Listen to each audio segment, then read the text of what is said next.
is a beautiful sunny night. Yes, a bit on the hot and humid side, but we're ready for baseball and ready to begin the second half of this 2010 season. The Reds starting play with a weekend series. The Colorado Rockies in town, and Bronson Arroyo will start game one after the All-Star break. And hi again, everybody. Alongside the Cowboy, Jeff Brantley, I'm Tom Brenneman.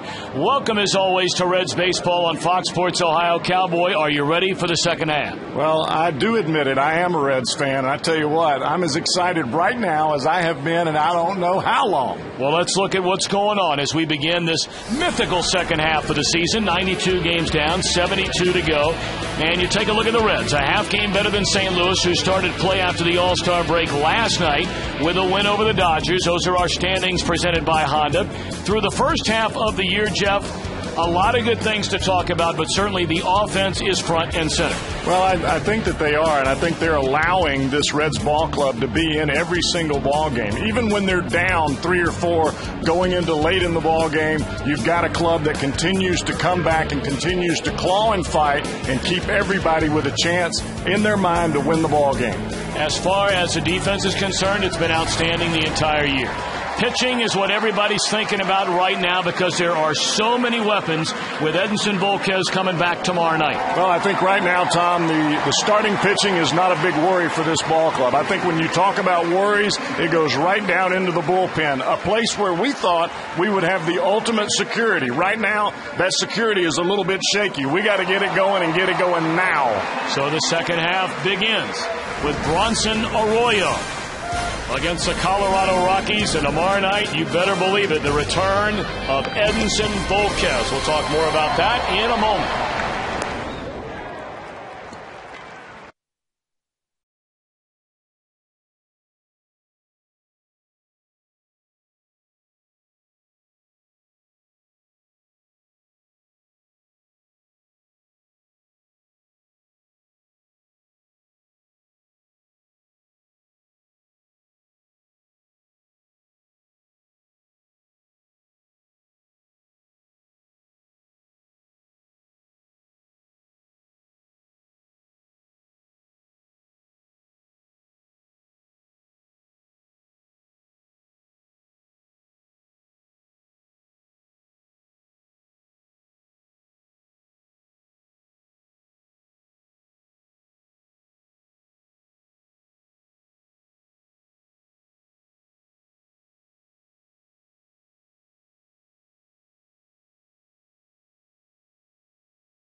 Without the express written consent of the Cincinnati Reds.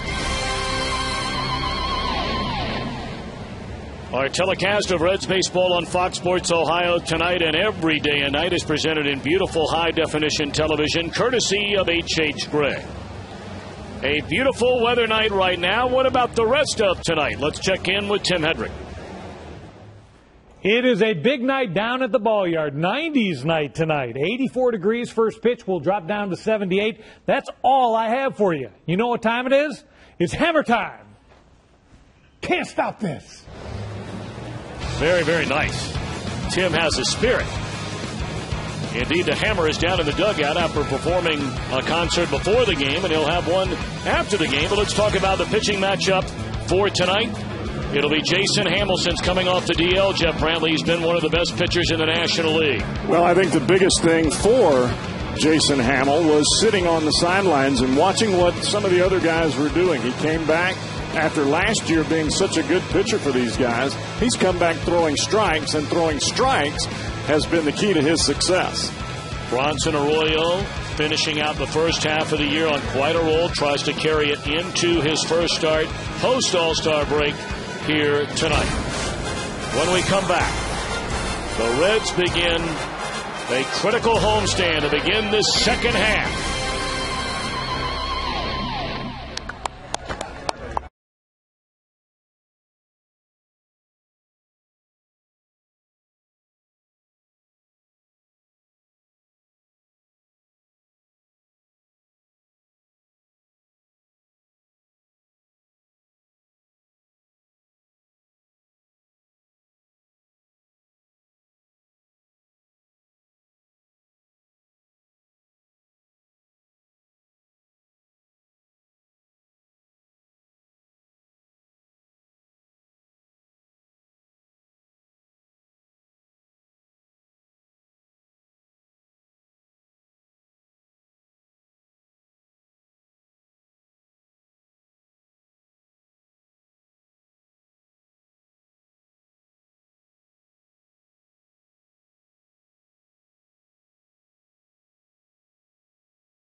Straight years.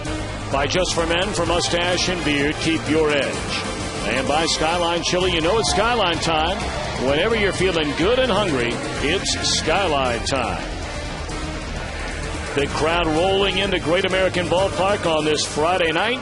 Reds and the Colorado Rockies. And Hamilton native Jim Tracy, the manager of the Rockies. And his lineup is presented by Remke Biggs. Dexter Fowler leads off in center. Jonathan Herrera is at second with Carlos Gonzalez in right. Jason Giambi at first, Seth Smith in left. Miguel Olivo behind the plate. Ian Stewart at third, Clint Varmus at short. And Jason Hamill is on the mound. And starting at four, the Reds looking for win number 10 on the year against just 4 losses is right-hander Bronson Arroyo. Tom, you look at Bronson Arroyo and how his first half has unfolded.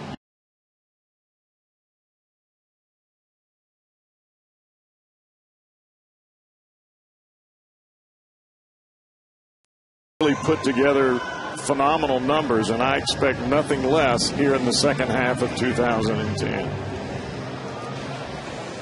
Arroyo had a pair of very good starts against Colorado last year. But the Reds have had a terrible time with the Dodgers and Colorado over the last 4 seasons. This Colorado team has dominated Cincinnati, even more so than the Dodgers. The Reds have lost 14 of their last 15 games. As some of our feathered friends want to hang around for a while, they were down on the field for the MC Hammer Show.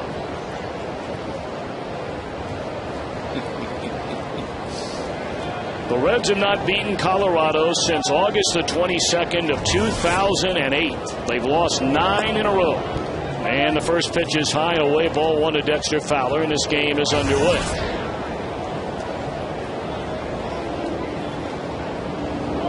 Fowler began the Colorado season in their lineup, did not play well. They sent him to the minor leagues. And since coming back, he is playing like the player they saw last year and they were hoping to see this year. His batting average still way down at 233. It's in the air, short right on the grass. Brandon Phillips for out number 1.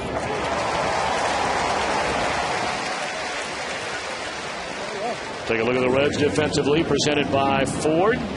It'll be Johnny Gomes, Drew Stubbs, Jay Bruce, left, center, and right. Scott Rowland, Joey Votto on the corner infield positions. Orlando Cabrera, Brandon Phillips up the middle, with a battery of Arroyo and Ryan Hannigan. Pretty good defense. Mighty good defense. Both these teams will flash the leather in this series. Colorado, for the better part of 3 years, has arguably been the best defensive team in the National League. You were talking about the Reds not being able to beat these Colorado Rockies. And if you look at the offensive numbers for the Reds against the Rockies, they really haven't been able to put the numbers together. And then you flip the side as far as pitching goes, they haven't been able to do that either. And if you're a Reds ball club going up against these Rockies now, not only do you want to pitch good, especially having your best guy against the Rockies starting out, but you want to get some numbers on the board offensively early. And there's strike 3 and 1 to Jonathan Herrera. Now 3 of those birds are hanging around about 8 feet away from Orlando Cabrera. And they don't appear to be in a hurry to go anywhere. Swung on and fouled out of play. The Rockies have had some big pieces of their machine, if you will, go down to injury. Jonathan Herrera has taken advantage of the injury to the All-Star shortstop Troy Tulowitzki.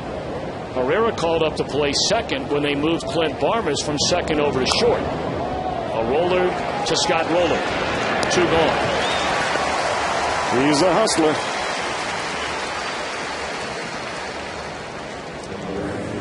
Well, now it's Carlos Gonzalez. And you are looking at one of the budding superstars, not star players, superstar players in the National League. Finished the first half of the season, a .314 batter, 17 home runs, 60 runs batted in. He has 12 doubles, 4 triples, and he can fly. He is the first Colorado outfielder to knock in 60 or more runs prior to the All-Star break, since Matt Holliday and Brad Hawpe both did it in 2007. This guy is the entire package, man. The thing you got to remember about Gonzalez, the 60 runs batted in, he has started almost 50 games batting in the leadoff spot.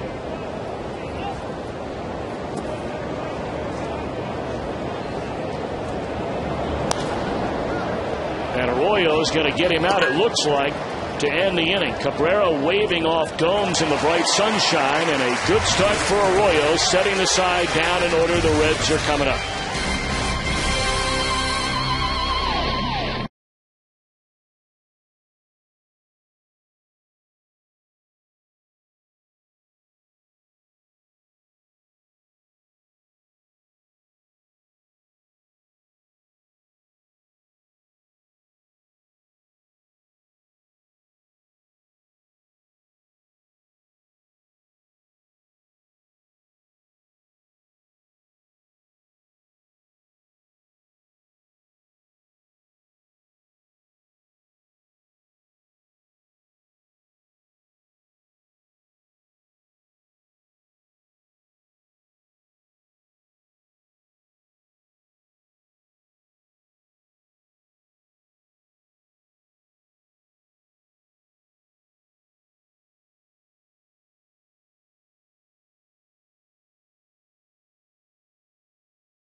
receive their all-star plaques.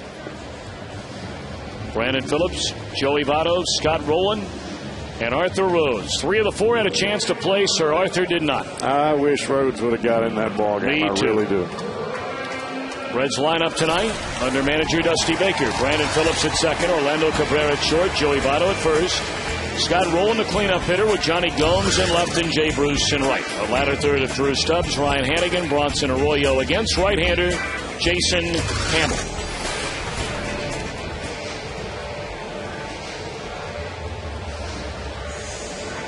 Hamill, you see that number right there, and that walks number, that's going to be him. He's going to keep the ball down and make you swing the bat. And hopefully the Reds will make some contact in rapid fashion early in this bad boy. Brandon Phillips showing butt and takes high for ball 1. Brandon at .294, 12 home runs, 30 runs batted in. Just having an outstanding year as Phillips. Whatever they've asked him to do, he has done it and done it well. Found out a play, a ball and a strike. Everybody wonders about Phillips and his, or at least questions his RBI numbers from years past to this year. He's only got 30 through the first half.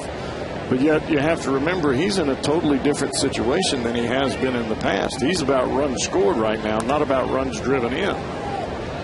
And he leads the National League in runs scored. So he just separates one from the other. It just shows you the kind of tools that this guy has. You hit him fourth, he'll drive him in. You hit him first, he'll score. Hamill made 4 starts prior to going on the disabled list this year. And the 4 starts did not go well. An 0-2 record, an ERA of up over 9. Went on the disabled list on the 15th. He came back the 15th of May. And in his 12 starts, a 7-1 record with an ERA at 2.76. That one banged into left field, a base hit. Smith over to try and cut it off. And he does so, holding Brandon Phillips to a leadoff single.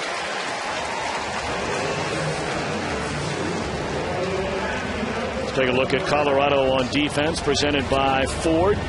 Smith, Fowler, Gonzalez, left, center, and right.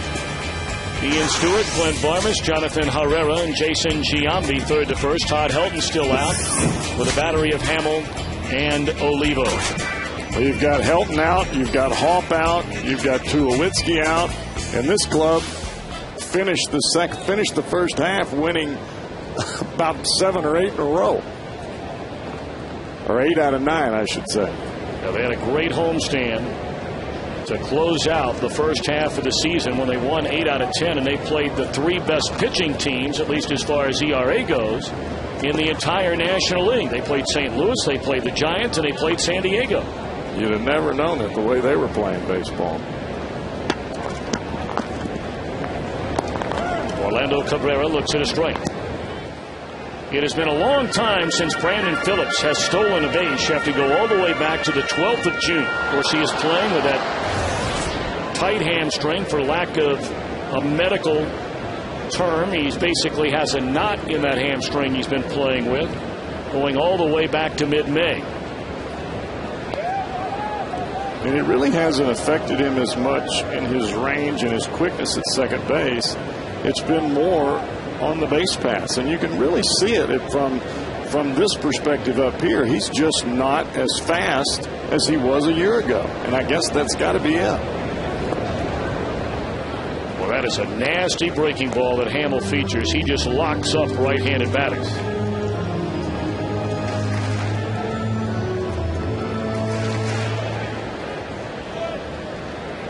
The Reds, over the last 45 games of the first half compared to the first 45,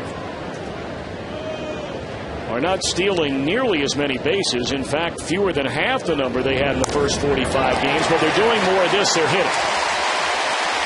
Phillips on to second base on the line drive to right by Cabrera, and now the Reds have something cooking right from the very first inning.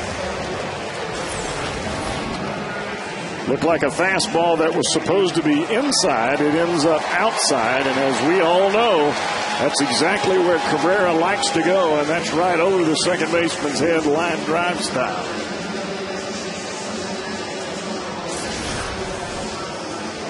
So here comes Joey Votto.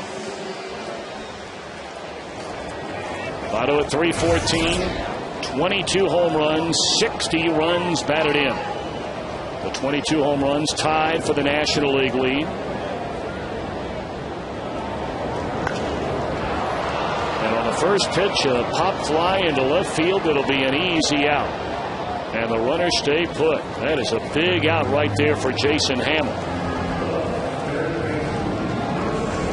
It's kind of different watching Brandon Phillips go from first to second base on the ball that was hit into right field. We've become so accustomed to the guys taking first to third that Phillips, as he started to hit second base, he looked back over his shoulder, and the right fielder Gonzalez was coming on like gangbusters. There was no place for him to go to third there.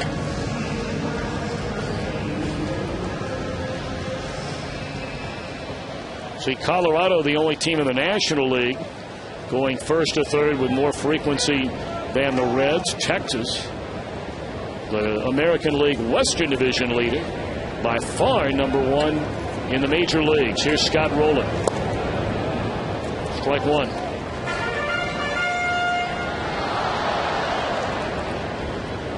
St. Louis will be playing in a little less than an hour from now.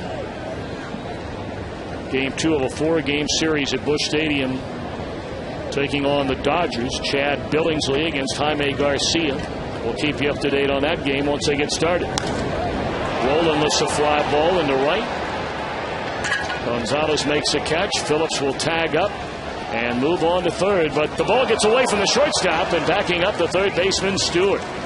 Luckily, that ball hit Barmas in a spot that allowed it to ricochet towards third. Had it gone towards left field, there would have been nobody there to get it because Seth Smith was backing up third base, which is where he's supposed to be. But yet, that ball would have gone into no man's land and allowed Phillips to score. Now Johnny Gomes, who had so many big hits in situations just like this, up until about the last 3 weeks leading up to the break. His batting average with runners in scoring position and 2 out is a staggering .464. And the Reds certainly need Johnny Gomes to heat up again if they're going to continue to score with the frequency with which they scored really since the end of April. It was almost, Tom, as though Gomes was trying to do too much. Instead of hitting 500 or right around 500, he wanted to hit 750 with the runners in scoring position. And sometimes you've just got to see pitches, relax a little bit, and then make contact with the baseball. There's a little roller down to third, and how about Hamill? He wiggles off the hook. The first 2 on, he retires Votto, Rowland, and Gomes. The Reds strand 2 in a scoreless first inning.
He's called 1-800-ELK-OHIO. Through his Reds career, Bronson Arroyo has been a far better second-half pitcher. Will that hold true again this year, Cowboy? Well, I think that it will. I think he's figured out something within the changeup and the breaking ball that's allowed him to continue to have a good fastball deeper into the ball game, and that's been a big key for him. Scoreless game. Colorado comes to bat against Arroyo in the top of the second inning. Arroyo setting down the side in order in the first. Jason Giambi filling in for the injured Todd Help, quickly behind 0-2. And that's a combination of those two pitches I was just talking about. Anytime Bronson can throw an 85, 84 mile an hour pitch and then follow it with something that's 88 to 90, it makes it very difficult for the hitter to even touch him. Because you got to be looking for some kind of dipsy doodle breaking ball from Arroyo. And then he throws you two straight pitches and they're 7 or 8 miles an hour apart.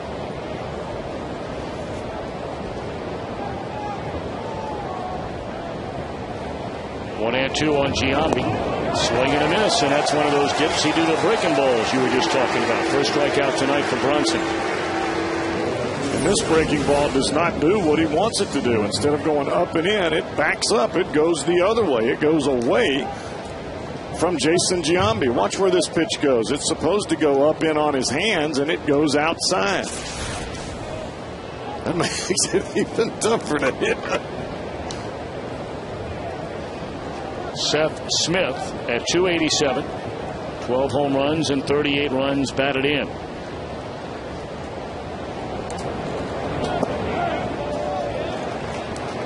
Smith is the guy that has been the late inning threat for the Rockies for as long as I can remember. Back when they came back and ended up getting into the playoffs that one year. I think that was back before Jim Tracy was the manager. He's been there for so long. Never really been a regular everyday player, but he's always been damage off the bench in the 9th inning. He's gotten huge hits for this team. Including last year when they stormed back yet again. Yep. And that's what it takes. It takes all 25 plus some. Colorado went to the World Series, of course, in 2007. They did not make the playoffs in 08. They returned to the playoffs a season ago and are trying for the first time in franchise history to reach the postseason in back-to-back years. And that is going to be some kind of race in that National League West. 4 of the 5 teams with a legitimate chance to win the division. Arizona, the only team that doesn't figure to be in that mix. Going into play tonight, Colorado in second place, 2 games behind the surprise team in all of Major League Baseball, San Diego. The Dodgers 2.5 back, and the Giants are 3.5 behind. The East and the West in the National League, they just kill each other.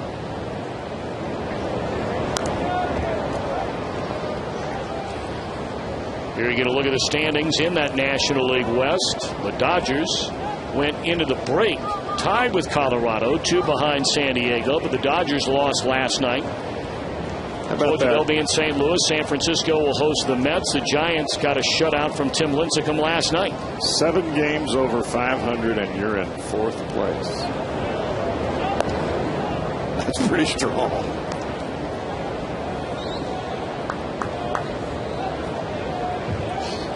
It's a good division, boy, and they have worn out teams outside their division by and large. The only club that has really struggled outside of their division would be the Dodgers. The Dodgers have torn up teams inside their division with an astounding 23-6 record inside the West. But they're 600 against the East. They're 5 over against the Central. 1-2 pitch. Broken bat, roller to the shortstop. 2 gone.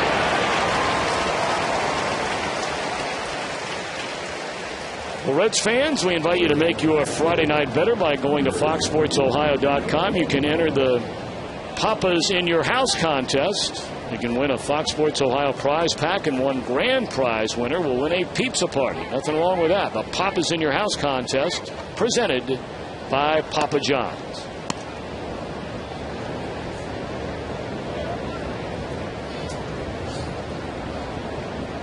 You know, it may come down, Tom, to who ends up playing the best on the road out there in the West, because they all play good at home. Found out a play by Miguel Oliva. You look at this club, the Rockies here, they were 18-23 coming into this series.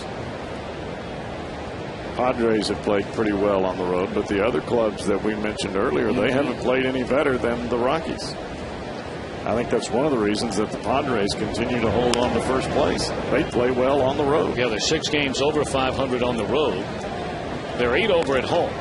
A team like Colorado, I mean, you talk about dominating the opposition in their ballpark. Man, oh man. It's crazy. 31-16.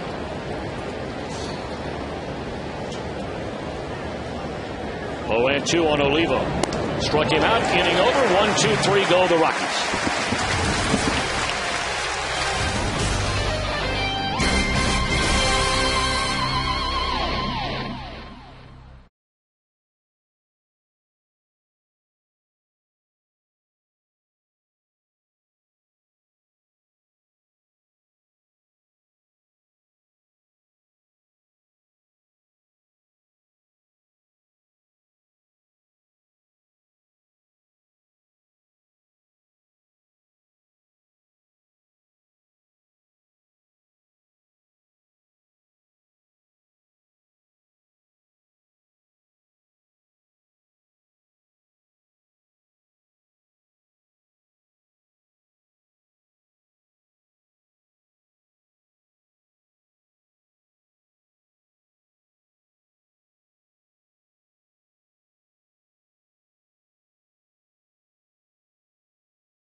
It can be more consistent now, you know, like, you know, I can throw more fastball to 97, hit to 98 a couple times, you know.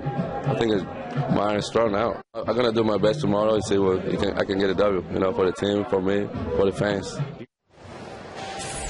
Our Geico Direct quotes from Edinson Volquez. That is part of an interview which will air in its entirety that Edinson did with Jim Day, and that'll be in our pregame show. Reds Live tomorrow night.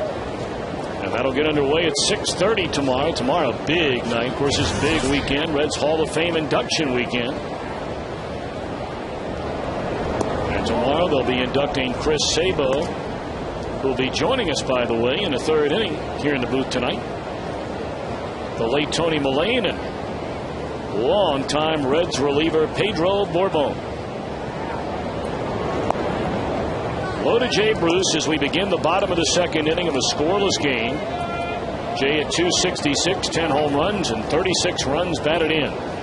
Tomorrow's guests will have Barry Larkin and Joe Morgan.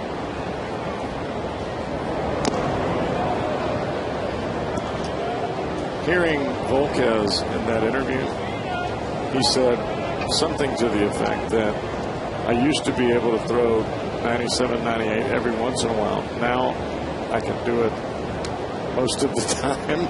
Is that what he said? Oh, my goodness.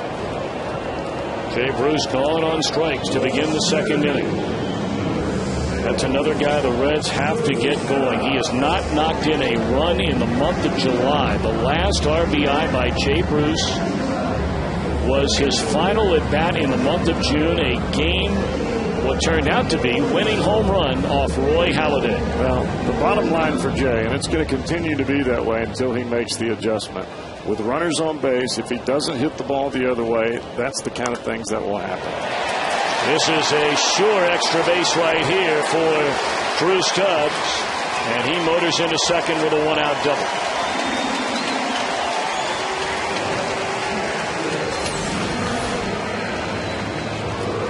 These are the kind of things that happen more often than not when you swing the bat. This would normally be a pitch, Tom, that Stubbs would take. It's a first pitch breaking ball, but instead he takes a swing at it because it's right down the heart of the plate. Where does the ball go? Between the third baseman and the third base bag. And with his speed, he's going to end up with a double every time. Now here, Cowboy, wouldn't you like to see Stubbs get an early read on Hamill's move and maybe take off for third? No doubt. Stubbs with 17 stolen bases. He's only been thrown out 3 times. We have the bottom of the order here now. The number 8 hitter is Ryan Hannigan. Stubbs a very short lead out there. The shortstop is standing directly behind him. And let's explain what we're talking about here, Tom. You've got Hannigan with 1 out, and then you've got the pitcher Arroyo. You got really one chance to drive this run in here. If Stubbs can steal third before Hannigan has to swing the bat, you've got a chance for a run. But if you stand back there at second base without an opportunity to steal third, it's not going to happen. Now, there are some that will totally disagree with us until they're blue in their face. But if you want to win ball games, you've got to create them sometime in the bottom of your order, and that's how you do it.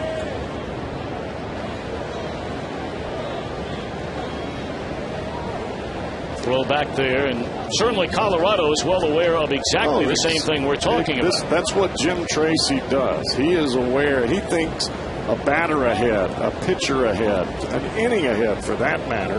And the reason that he does is he knows how much those little runs mean early in a ball game. It's just that much more that you have to catch up at the end.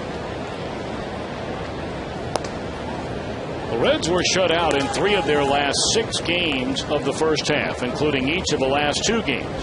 1-0 in 11 innings at Saturday night in Philly. 1-0 on Sunday. The first time they have been shut out in consecutive games since September of 2007. They've not been shut out in 3 straight games since April of 1989. That is a fair ball. On to third goes Stubbs, but there are 2 outs in the inning. Now, in that situation, if you had Ramon Hernandez at the plate, you don't do what we're talking about. You let him swing the bat, and hopefully, because of the way that he has bat control and he hits the ball, and for average, he can drive that run in. Now, Arroyo has been very good when he has a chance to drive in runs. He has 7 RBIs, including a home run. Has 11 at-bats with runners in scoring position and has 5 hits. I was going to say, that's usually when he puts together his best at-bats. When he's locked in and got a chance to do something, very similar to some of the kids we have with Woods and Mike Lee. Those guys put together some at-bats themselves. Stubbs at third, scoreless game. We're in the second. And Arroyo bunts it foul.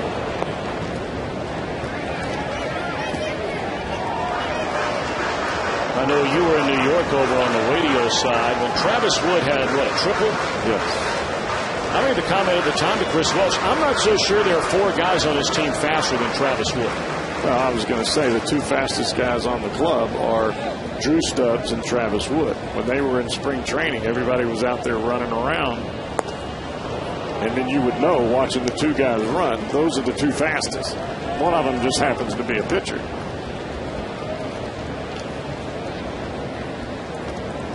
Arroyo behind now, 1 ball and 2 strikes. And Jason Hamill working out of the stretch, and the pitch fouled away. But I'll be honest with you, Tom, I'm not a big fan of seeing my starting pitchers hit in a position where they have to run all the way to second base for a double or all the way to third for a triple, because you saw what happened the following inning to Travis Wood. He was out of gas. His legs were shaking. He was toast. And it happens to even the best of them. Another foul ball, wasting a couple of pretty good breaking pitches right there by Hamill. Just hit me a single, play station to station, and let those other 8 guys do what they're paid for. I want you to get the opposition out.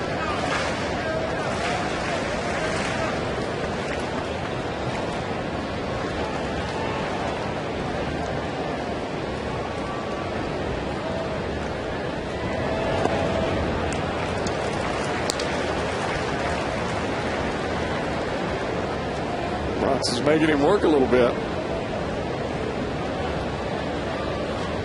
There's nothing more frustrating than that time when you're standing on the mound and the opposing pitcher is making you go to 3-2. And there's strike 3 to end the inning. A hit, a man left. The Reds have stranded 3 through the front 2. We're still scoreless.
Cabot Wood Staines, Chris Sabo. The 2 home runs in Game 3 of the World Series in a 4-game sweep over the Oakland Athletics. Sabo will be inducted into the Reds Hall of Fame on the field before the game tomorrow, and then in a big ceremony downtown on Sunday night. 9 years with the Reds. Of course, he won the 1988 National League Rookie of the Year award. Tonight we'll be joined by Chris Sabo and the man right there in the white shirt, Norm Charlton, part of the Nasty Boys in the bullpen that year. Tomorrow night, Barry Larkin and Joe Morgan. And then on Sunday, Jim Maloney and Eric Davis. It's going to be a great weekend, Cowboy. You got that right. That was a lot of those guys I played against. Not Morgan, of course, or Jim Maloney, but the rest of them I did. They were all during my time. I was trying to get those guys out during. It didn't work out sometimes. Well, you weren't alone, young man. Well, I can remember the big shutout that Charlton had against the Giants in 1990. It was one of the only games he started. This ball in the air to deep right center field off the bat of Ian Stewart, and with room is Drew Stubbs. I thought that baby was gone. You and me both. So Stewart, a long, loud out. And it's 7 in a row set down by Arroyo to begin the game. But Charlton had a ball game against the Giants in 1990 when I was on the Giants. And he pitched a complete game shutout. And we were pretty good at the time. We had not lost some players to injury. And he came right out of the bullpen, finished the ball game. And we were like, nobody does that. Well, he did. Well, I read a stat on Charlton about how he is one of only 3 pitchers in the last 70 years to to have a year where he pitched in over 50 games during the course of a year, made 15 or more starts during the year, and won 15 or more games. A lot of people forget he was an outstanding starting pitcher when given the chance to start. Well, the thing that he could do, Tom, that most pitchers could not, is he didn't really care whether he was pitching out of the bullpen or in the rotation, and that was one thing that Lou was able to do with him. He would just put him out there on a moment's notice and say, here, go 5. Well, he would limit his pitches to such a point where not only would he go 5, he'd end up 7, 8, and then gut it out for the 9th.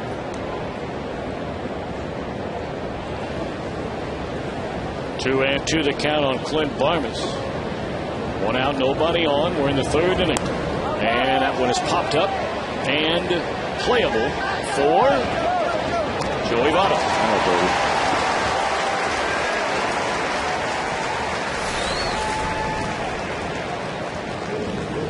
You can see the eyes of Charlton just flat locked in on home plate.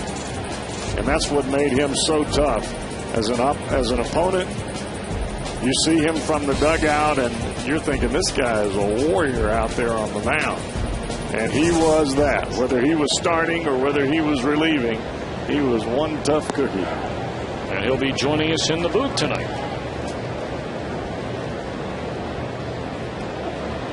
2 down for the pitcher, Jason Hamill. Quickly, 0-2. Not only was he a good athlete, Tom, 3 different degrees from Rice. Yep. 3.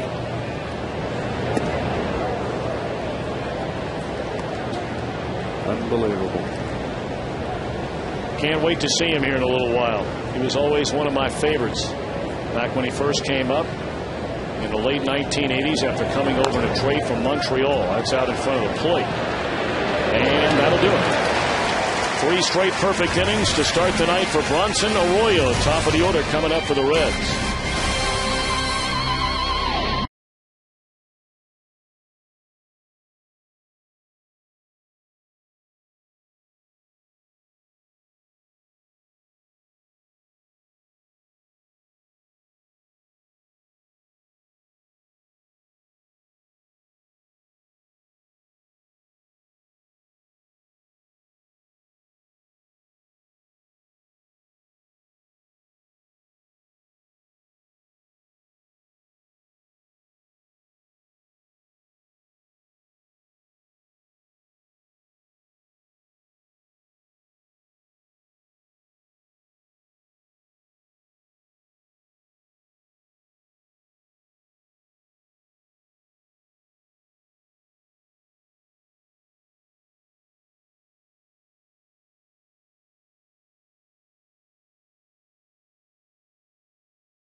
Out in left center or right center during our game tonight. Matt Browerman of Cincinnati will win the beautiful new Tundra on display here at the ballpark.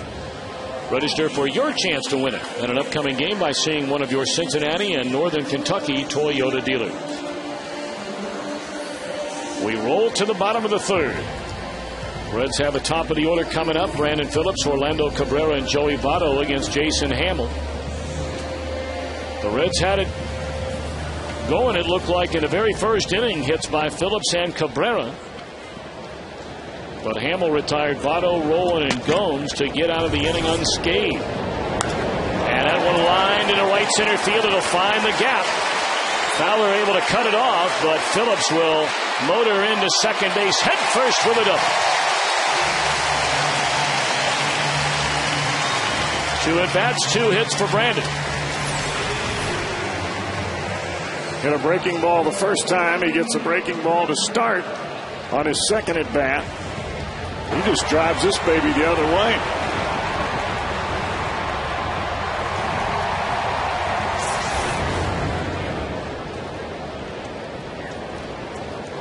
The Rockies believe Cabrera may be up there to bunt. They're tucked in on the corners. Giambi at first, Stewart close to the bag at third. And Cabrera does indeed show bunt, and now they have Phillips caught. Throw down to third, and he is safe for third. He got caught out there in no man's land and just let it rip for third base, and he's in there.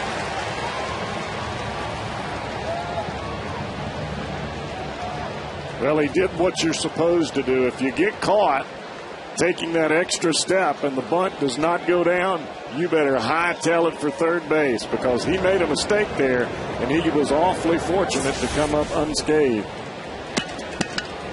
So now runner at third with none out. And this will bring in the run. A double, a stolen base, and a ground out. It's 1-0 Red. Well, Cabrera makes it look so easy, doesn't it, Cowboy?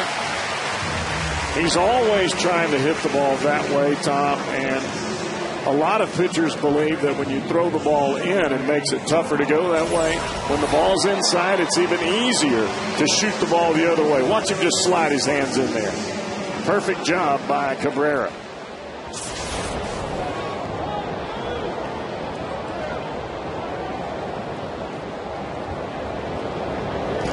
Now Joey Votto, 1 in, 1 out. Here in the bottom of the third.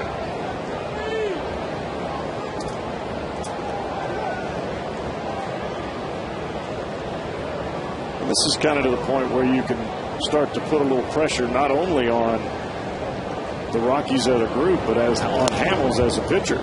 He's got to be a little bit more pitch efficient right now with this group coming up, Votto, Rowland, and Gomes.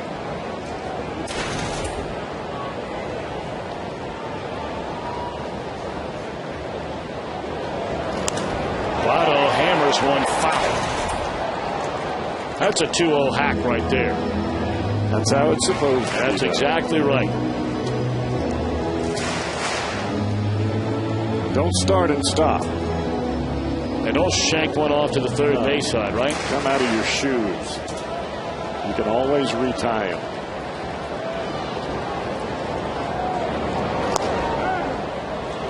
Not sure if Votto agreed with that called strike. It's 2 balls and 2 strikes. Hamill throws hard. Saw that fastball, 95 miles per hour. And if you're looking for anything other than that pitch there, you don't swing. And that's exactly what Votto did.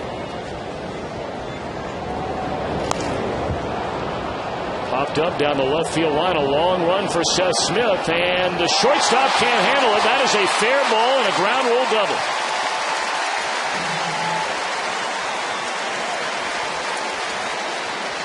Was that Barmes that went after that ball? Yep. Was that was Barmes. Good effort by Barmes. For a moment, I thought that was Stewart. It was Stewart. You're right. They had the shift on.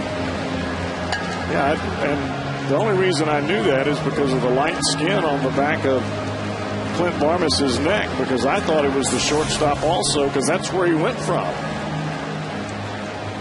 So I beg your pardon. Thank you, Cowboy. It's a double nonetheless by Scotty Rowland. Or by Votto, and now Rowland the batter. Rowland flied out to right field. His only time up. First pitch breaking ball is inside. 1-0 to Scott Rowland. How about that? He throws him 3 nasty pitches. The best one that he hit was foul down the right field line. And he nubs that one over into the corner. That's when you're hitting 314. Well, it also shows you how good the Reds defense is when they're going after that type of baseball. We've seen Votto go back to that corner that I call it the Bermuda Triangle on both sides, because all three players are coming in, third base or first base, the outfielder, and the middle infielder. That play is never caught. It drops most of the time, but the Reds seem to make it rather easily.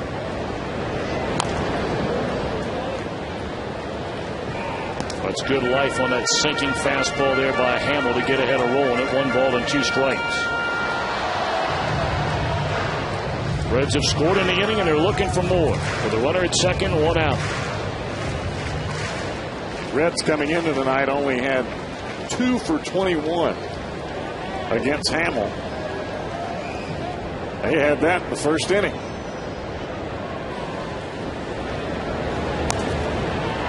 Rowland fouls it off out of play.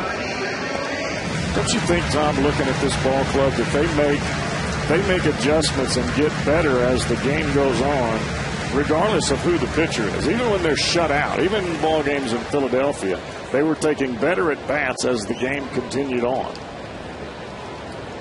Can't help but like that.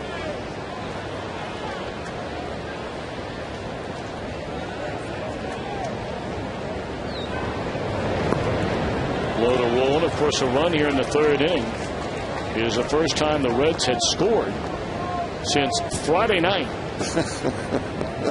In the ninth inning, when Miguel Cairo came off the bench and had that big base hit to tie the game off Brad Lidge, a game the Reds lost 9-7 in 10 innings. So 23 scoreless innings over now for the Reds. Check swing, and it looked like he went. Yep, they ring him up.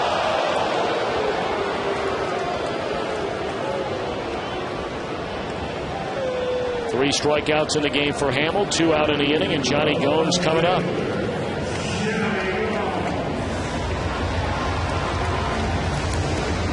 Now at Papa John's, get any large pizza for just $10. Try one of their large signature specialty pizzas or create your own with all the toppings you want for $10. Call or click papajohns.com.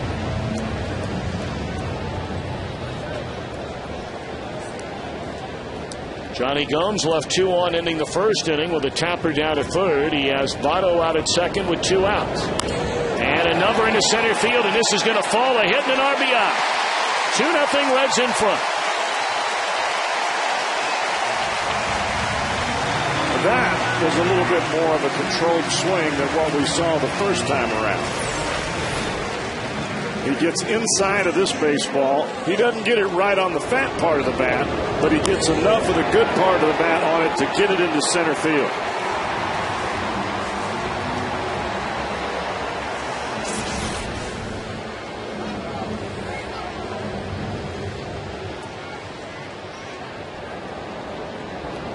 Well, Votto, the double and the run scored. Gomes at first knocks him in. And now Jay Bruce. Jay struck out his only at bat leading off the second inning.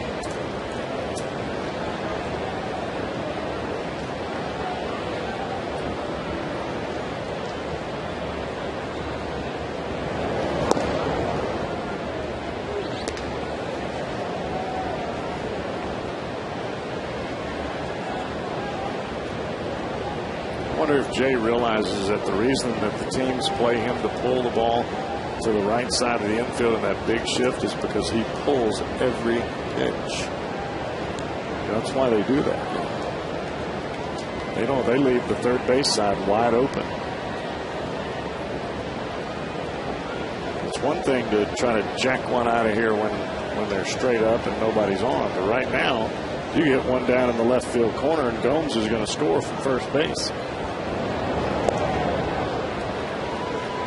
Well, he was way behind that pitch, nearly in the mitt by the time he took a hack, which makes you believe maybe he was trying to hit the ball the other way. I was going to say, I think he's trying to shoot the ball that way. Now, it's it's easier said than done. Yeah. I mean, hitting as hard as it gets.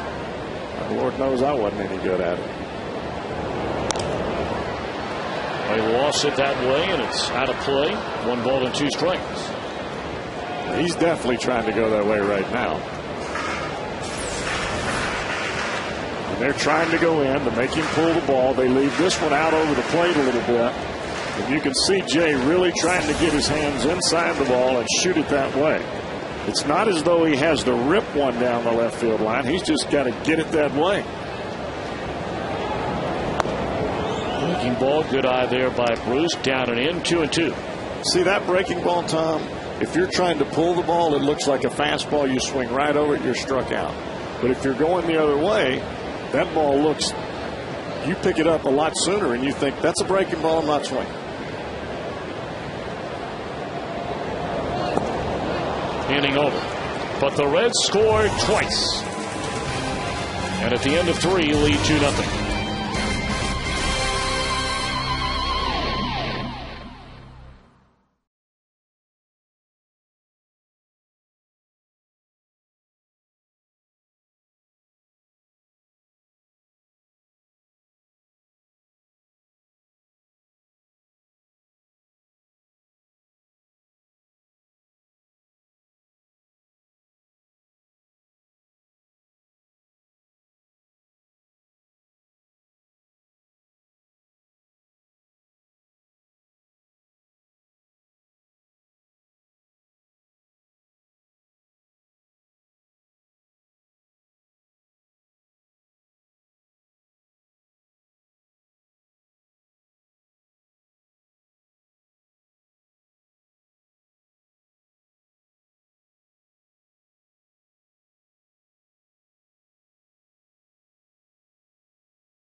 To dealers where you can register to win the Tundra at Great American Ballpark.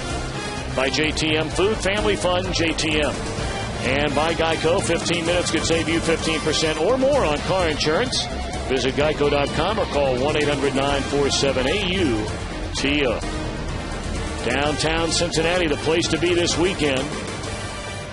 Games tonight, tomorrow night, Sunday afternoon. The big induction ceremony over at the Convention Center on Sunday night. And then the Nationals come to town for a 4-game series beginning Monday night. Strike one to Dexter Fowler. Arroyo perfect through the front 3 tonight. Fowler popped up to Brandon Phillips leading off the game.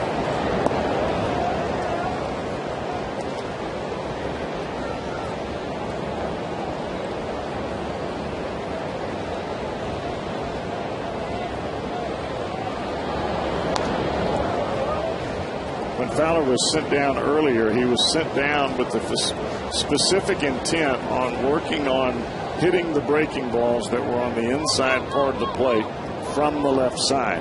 He had such a difficulty earlier in the season. He was an automatic out when a right-handed pitcher threw him a slider down and in.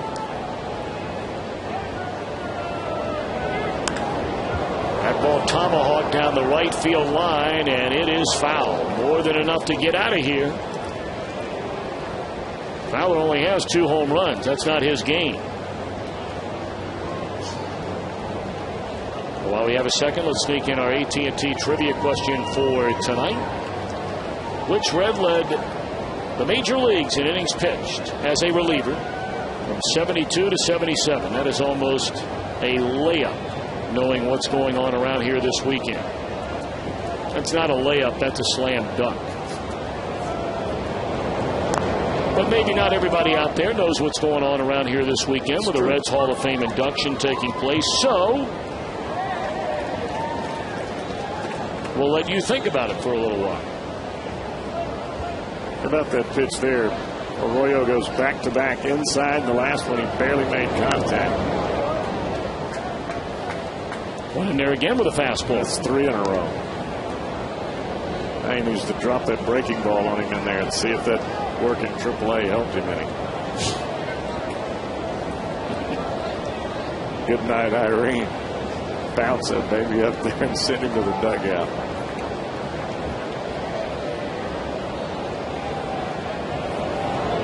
Came back with a heater up, and he chased it for strike 3. Third strikeout for Bronson Arroyo. Well, that's tic-tac-toe of a different kind. 4 in a row, upstairs.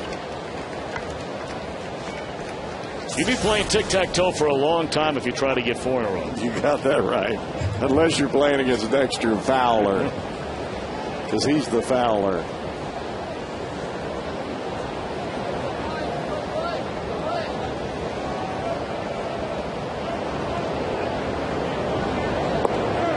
First pitch breaking ball in there to Jonathan Herrera. Jim Tracy loves this guy. A hustler, makes contact, always coming full speed, right place, right time. Brandon Phillips going to get there and can't find the hit. That'll be an infield hit, I'm sure, for Herrera. Phillips went a long way to get it and just couldn't find the grip on the ball.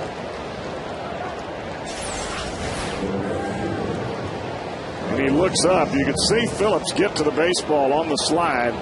As he started to throw, the ball comes out of the glove, and as soon as it does, he looks up to see where the runner is. No chance. Looked like his elbow hit the ground, which jarred the ball loose. Yeah, there you go. That's exactly what happened, Tom. Your eyes are better than mine, partner.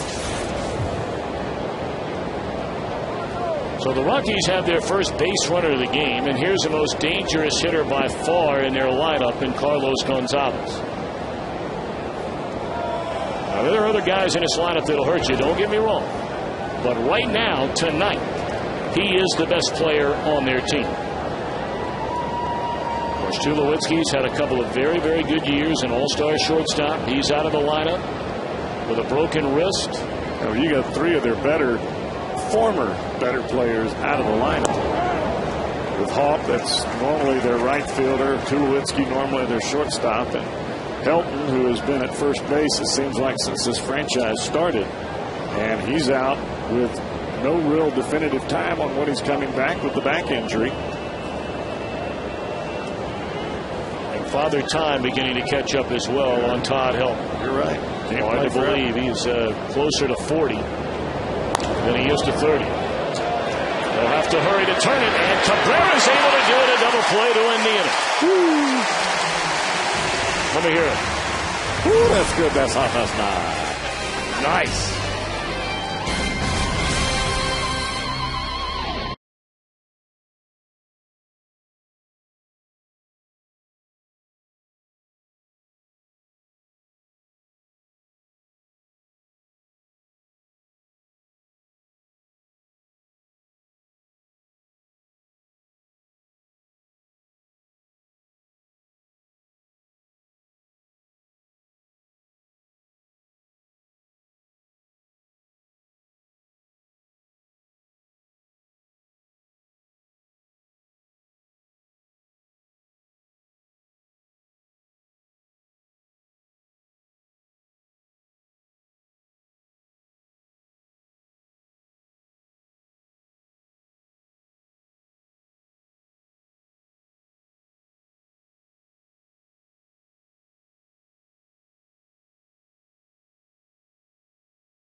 To visit the official online shop of the Cincinnati Reds at Reds.com. Get your gear straight from the source. The best of it all. Shop the Reds.com official store today.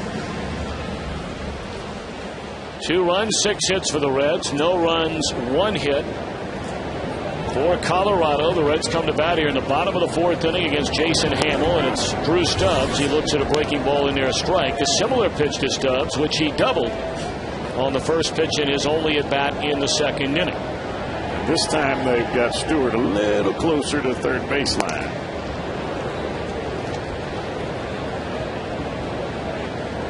Get a look at the Colorado defense. Now with 2 strikes, Stewart will back up a little bit. Stubbs, Hannigan, then Arroyo against Hamill here in the 4th. And right down the can, strike 3 call.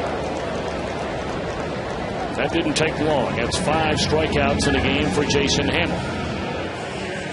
Time to answer now our AT&T trivia question. Which Reds reliever pitched the most innings among all Major League relievers?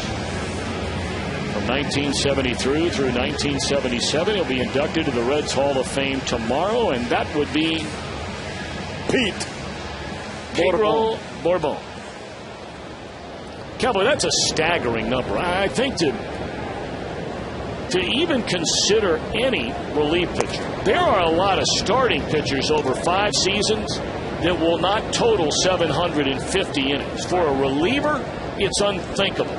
Well, the reason that he was afforded that opportunity is because he was doing so well. He came into a ball game and would pitch 2 or 3 days in a row, throwing 3, 2, 4, but he wasn't giving up any runs. I mean, he was the ultimate bridge from the starters to the guy at the end of the ball game, and sometimes he'd finish the game.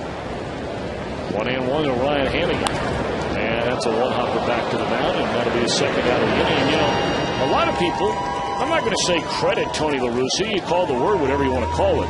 As baseball's become more specialized, especially in the bullpen and playing matchups and bringing in righty, lefty matchups, so on and so forth, I think a very strong case could be made that Sparky Anderson was among the pioneers in that regard, going back to the teams of the 1970s. I agree. I think you look at Sparky Anderson, you look at Whitey Herzog, but the guy that did it the most and really frequented that type of moving pitchers around was Tony. He did it nonstop. He did it out there in Oakland when he had Eckersley and he had Rick Honeycutt, and you know, it was just one of those things. When you get into the postseason and you win, you get noticed a whole lot more. In there, strike to Bronson Arroyo with 2 down and nobody on. And Arroyo struck out his first time up. And I agree with you. Sparky Anderson had to mix and match a lot, but when you had the crew on offense that he did, nobody knew they even had pitching on that team. I mean, you know, you add up those numbers of Bourbon, it'd be interesting to see over that same time frame what kind of innings that Clay Carroll totaled up. Another guy who is as durable as a day is long. Bourbon and Carroll as good as any 2 relievers on any team in baseball. Strike 3, and that'll end the inning. We go to the 5th. Reds in front by 2.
first 30,000 fans in attendance receive a Sabo bobblehead, goggles and all, thanks to John Morrell. For tickets to the Reds and the Rockies, call 513-381-REDS or visit Reds.com.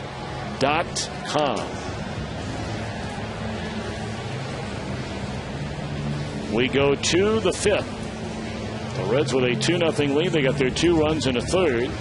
A leadoff double by Phillips, who stole 3rd. A ground out by Cabrera brought him in. The next batter, Joey Votto, doubled. And an out later scored on a 2-out base hit by Johnny Gomes. Bronson Arroyo, meanwhile, has only allowed 1 base running. And that was an infield hit by Jonathan Herrera in the 4th. And may have been caught. You know, very easily could have been caught. Look at Arroyo, month by month, the ERA.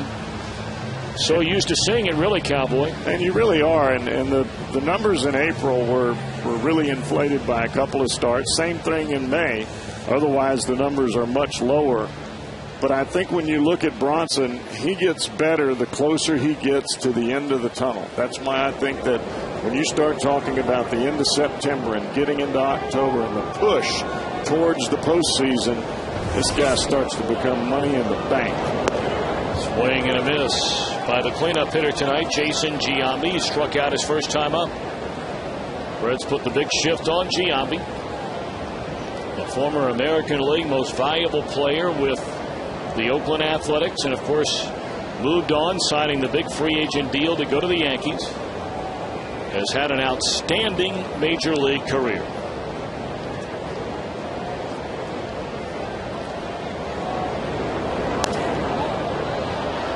Of course, Giambi got caught up in the performance-enhancing drug scandal. Well, you know, to his credit, he is one of the few guys that came out right from the very start and said, you know what, guilty as charged. Here I am. Beat me if you may. And that one is down and in. 1 ball and 2 strikes. Well, as promised, we're going to bring in 2/3 of the Nasty Boys kind enough to join us in the booth tonight. Man, it is so nice to see these guys. It's been a long, long time. Both Norm Charlton and Randy Myers. We're going to let them get situated in here and give Randy the headphones. And Norm Charlton going to grab a microphone here. Come on in, Randy's got to take off his hat. You got to put it on first, and you can put it back on. Let's do it this way. Let's flip it around. Go ahead and put that. You can take the hand off. We can't hear the mic if you got it that way. There you go. 1 away in the inning, and that's strikeout number 4 for Bronson Arroyo. Man, it is great to see you guys. Randy, how you doing? Oh, hanging in there. What are you up to? It's really good to see you, man. Norman, how's everything? I'm very good. You guys look great. Before we go any further, what are you doing now? I mean, a lot of people wonder, you know, everybody still talks about the Nasty Boys. They love you guys so much. What are you doing now, Randy? Just some charity stuff, and I'm here and got hunting, fishing, and I got properties, and I'm making it for wildlife, and just been busy. Tomorrow we got a Down syndrome event going. It's locally here, so a guy, old roommate Matt, he said we're going to do that. I said, okay. So just been busy. You've always done that. And for a long time, obviously, you worked with both boys and girls in coaching in high school and college. Norman, how about you? I am a charter boat fishing captain in Rockport, Texas. Loving every minute of it. I spend lots of time on the water. Come to events like this and talk to clowns like y'all. What's it been like? What's it been like? Now, you can both get into town today? Yeah. Yes. So what's it been like? I mean, in the last number of hours, getting over here to the ballpark tonight. I heard when both of you guys got here. I didn't get a chance to see it. First of all, beautiful ballpark. I haven't seen it before. Beautiful ballpark. But, I mean, this is a great baseball city with great tradition. They hadn't forgot us. You wouldn't want to pitch here, partner. Trust me. Right now, I'd like to pitch anywhere. Trust me, I'd like to pitch anywhere. Not in this one. Well, I think it's a great park, but I think they need to have that upper deck like the home run line, so it's a double if it goes to the first level. That's a good idea. You just start throwing at them, then changes everything. You can't throw at him anymore. You can't do like what we used to do. With the money our guys are making today, just throw at them and pay the fines. Yeah. Well, They don't let you throw at them like we did. Trust me. You guys, I know nothing about that. That's exactly right, Randy. That's right. Deny. Both these guys threw out the ceremonial first pitches here tonight. Yeah, you threw a seed up there. You almost killed the guy. Well, we both threw cutters, and the guys go, you guys threw cutters. You go, you might want to learn that pitch. One guy's number 62 and 166. I mean, these are guys in the bullpen for crying out loud. Look at this. Catch it. This ball comes out of here like a laser. What are you thinking about? And mine was wet. It slipped out of my hands. Yeah. We know about that, too. all I know is your humidity is a little high for me. I'm sweating bullets. That's in because the we're air, old. into left field. And, guys, can you stick around here? We'd love to have you stick around. Sure. What else we got to do? I don't know. We're not throwing out a pitch. We're not throwing out a first pitch in the middle of the fifth. They're talking about the Nasty Boys 21 years later, for crying out loud.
Inning one of the 1990 World Series off Dave Stewart. Eric Davis, a home run, really setting the tone for that entire World Series when a lot of people didn't think the Reds had a chance. I know you guys felt differently the way you played that year, that you guys were the team to beat. Is that safe to say going into that series? That was perfect. We went into that series and nobody expected us to win, but we knew what we had, and we knew we had tremendous pitching. We had outstanding defense, and our offense wasn't a slouch. I mean, it wasn't Oakland's offense, but we pitched pretty well. Yeah, well, there's very little doubt about that. That one is into left center field. It's a three-hit night and 3 at-bats for Brandon Phillips. And Randy, the final out. I guess team standpoint, you were always a team guy. Is this single moment here the career highlight you'll never forget? I don't know about that. You know, getting them out was a good thing. I mean, right. I figured I had a few good career highlights, but you did. You know, we got them out, and it was a good thing. I mean, if we lost that game, it was going to be tough because we had both Hatch and Eric out. Mm-hmm. You know, Hatch with a broken wrist. But if you look at what happened was the 2 replacements are the ones that got, you know, between Winnie and Glenn Braggs. Braggs took out the second baseman on a double play, which allowed Hal to come in and sack fly instead of it being 2 outs and a third out. I mean, we played the game hard, and, you know, and if you look at it, we played 5-inning games. 21 years later, and you remember every play. How do you remember that? I remember him taking him out, and Braggs, we're high-fiving him, and Braggsy's over there. He's in better shape than he played. I mean, he's fine. He's stout, man. He looks great. We saw him living in California, the vegetable diet that he's on. Yeah. Whatever he's doing, it's working. Yeah. One of the plays, and Norm, the great article that was written about you here in Cincinnati in the last day or two, and you even admitted, you said, everywhere I go, people ask me about the collision at home plate with Mike Socia. We're going to show that here in a minute. And best of all time. I found it interesting, though, that your comments about that in the article. Talk about what had happened maybe the day or two before. It was the day before, and Eric Davis tried to score from, I think, second on the base hit, and Sosa kind of deked him and then got the ball in shin guard and blew him off the plate, and Eric got up and limped over there. And I was doing a card show the next day, and I was like, man, if I ever get a chance to get him, I'm going to get him. And then that night, I'm on first. Sammy Perlaza was at third. He was holding you up. Big stop sign, boy, big stop sign. I ran by him, and he just put his head down. And the collision happened, and you know what hurt the worst? When I walked to the dugout, Bragg picked me up. Glenn Bragg picked me up and bear hugged me. I was like a foot taller after that. That hurt worse than anything. You know, the thing about that collision is a week before that, he had dropped down on Will Clark and put him out on the disabled list for over a month. He's Same kind of, he was the best. Yeah. Nobody had ever done that to him until you did, but nobody could get as low as you did and lift his big old heavy. I think he was expecting it. No.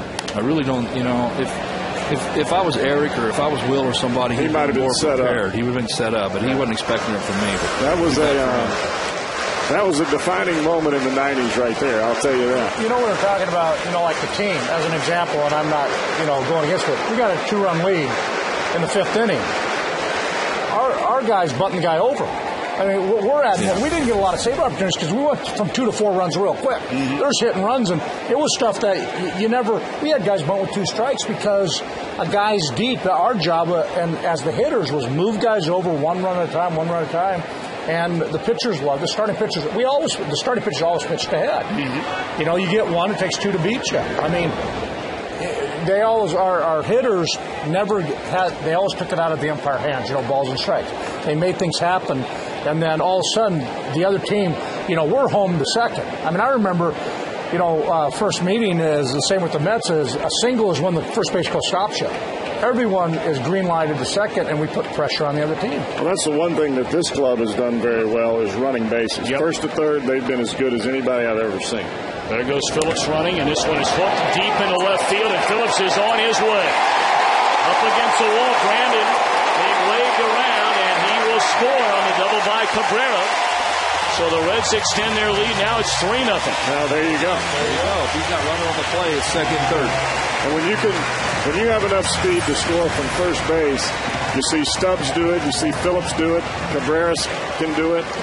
These are the kind of things that you look back and they're never going to be another club like you guys had in 90, but you guys took it to the other team.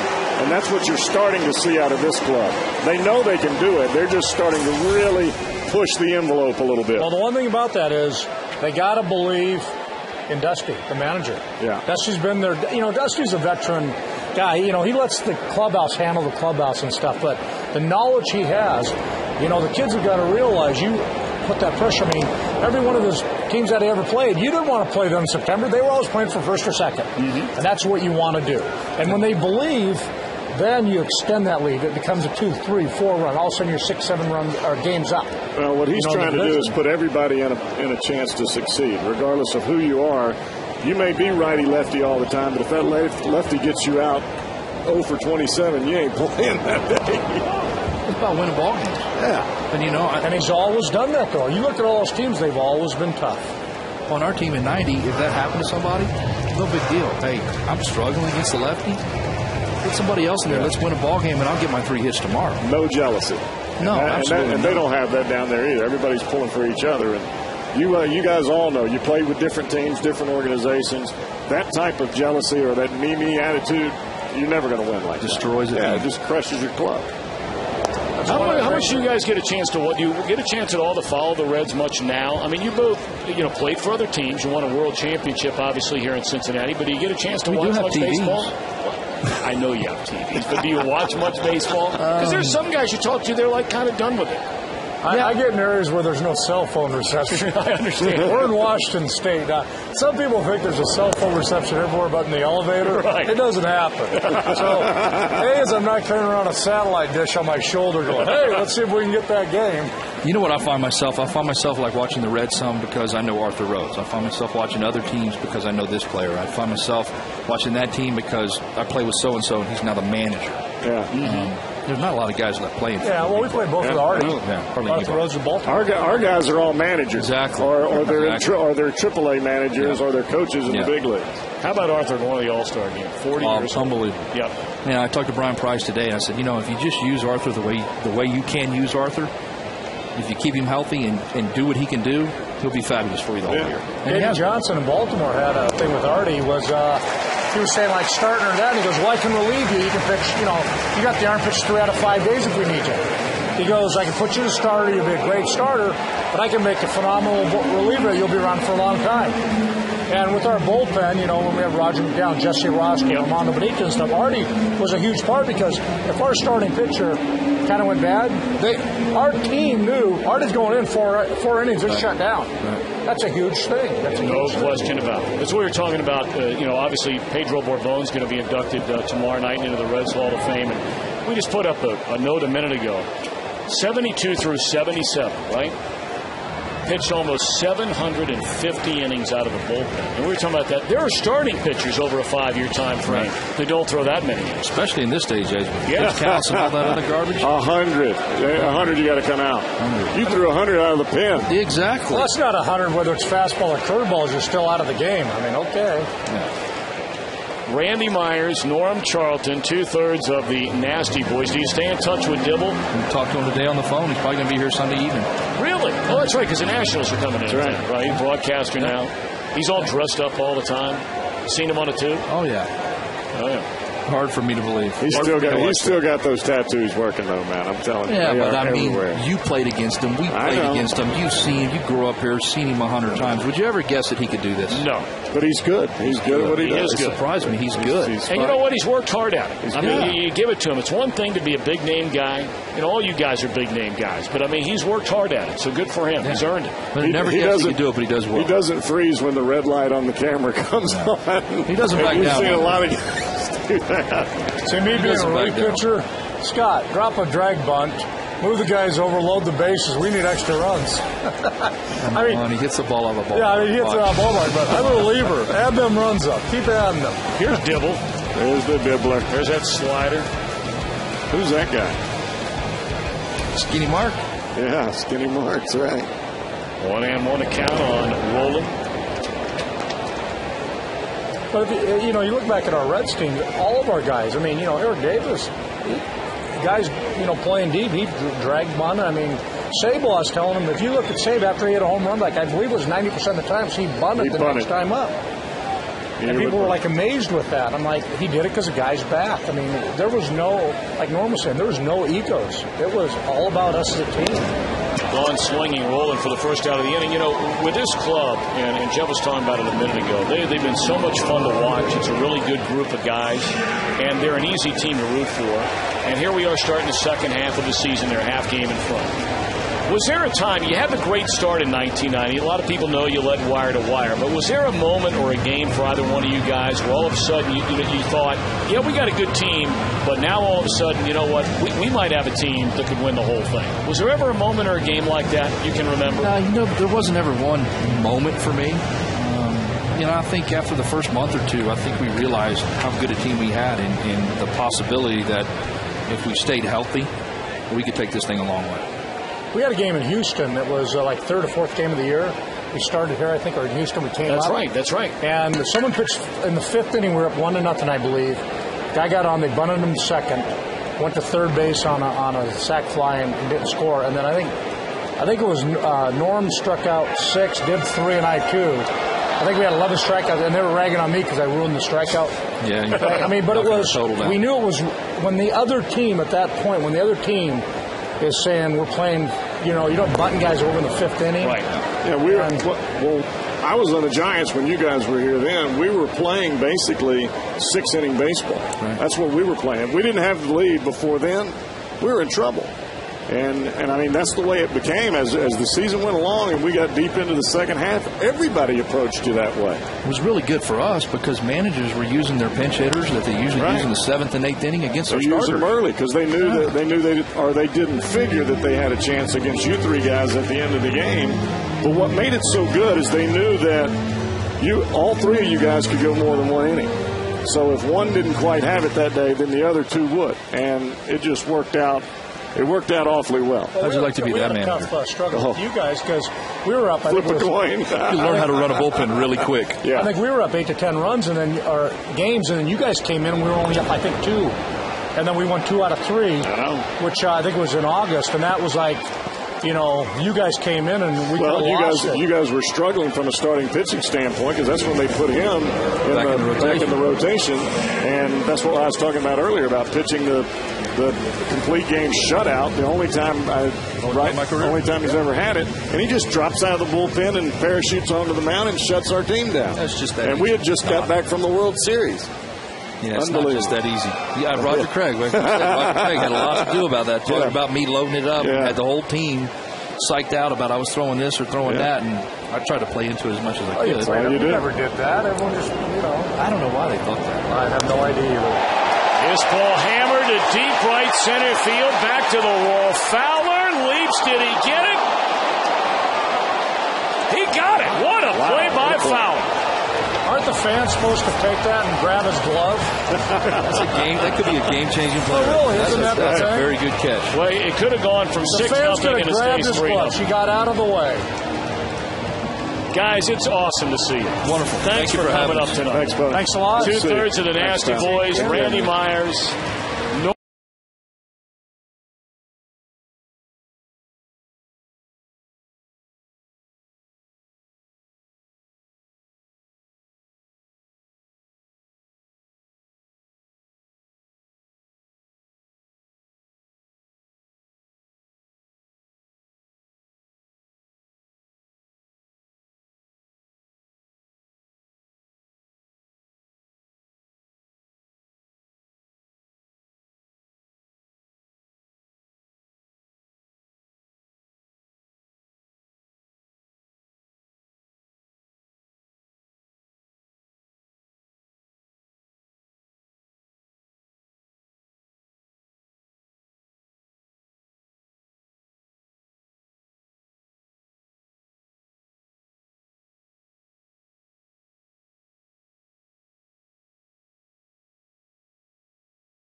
Reds have a 3-0 lead here in Fox Sports Ohio. We move on to the 6th inning. Jim Day with you. We're in the front gate outdoor luxury suite where a lot of the former Reds, the 1990 Reds, are hanging out up here. Herm Winningham standing right here beside me. And Glenn Braggs, as reported earlier, looks like he could still play.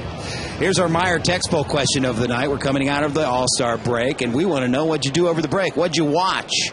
Did you watch the Home Run Derby, the All-Star game, neither, or both? Text 1, 2, 3, or 4 to 37664. Standard text message rates apply. We'll have the results coming up, Tom Brennan. All right, Jimbo, thank you very much. I know one thing. It was a well-played and a very exciting All-Star game. Man, I mean, I don't care what the television ratings were. It was a great game. Fun game to watch. How about the fact that Roland went from first to third, and Phillips says, well, that's how we do it in Cincinnati. That was the best. And then Joey didn't shake Bird's hand. You know, everybody made a big deal out of that. That's how I was. I couldn't help it. You know, I might have to drill the guy. You know, a lot of that, I believe, was really taken about 3 or 4 steps too far. Well, Votto had made the comment about I don't like the Cubs, whatever it was. And basically, that's paraphrasing. But it was tongue-in-cheek. You know, after the game, he said, you know, look, it was a great feeling. Marlon Byrd made a great play there. It really capped off a very fun and exciting time. And some of the people that wrote about it, I mean, boy, you talk about just going off the deep end and blowing the thing. way out of proportion. And you know what, Cowboy? Sensationalism sells, baby. But I got to tell you, there's a ground ball to Votto and a throw to first, and that's the first out here in the end. I got to tell you, and I don't know how you feel, but for me, I have no problem if any player on any team in baseball says, I don't like another team. What? That's how we were. We didn't like the Dodgers. When I played for the Giants, that was just the way things were. You know what? And we didn't shake each other's hands or pat each other on the back. I wasn't hugging Benito Santiago's neck after I broke his wrist going into the All-Star game in 1990. We weren't best friends either, and our lockers were right beside each other. We didn't say two words. Hang with them. I mean, I would be much more bothered. I mean, in fact, downright offended in some ways if I'm a Reds fan, which I am and you are. If I open a paper and see one of the Reds players talking about how much they like the Cubs. Yeah, see, that's the thing about it. That's why I never was a big fraternizing guy when I was on the baseball field. And I thought Marlon Byrd handled the whole thing beautifully. Yeah. He's a first-class guy. He didn't take offense to the whole thing. It was no big deal. And the people that think it was a big deal have never put on a uniform in their life. And that means tiddlywink uniform. 2-1 account on Vargas. Only one base runner in the game against Arroyo. That's in the air to left center field. Gomes on the track and makes a nice running catch. That was a good job by Drew Stubbs to back away there. Normally you'll see Stubbs take that ball no matter what.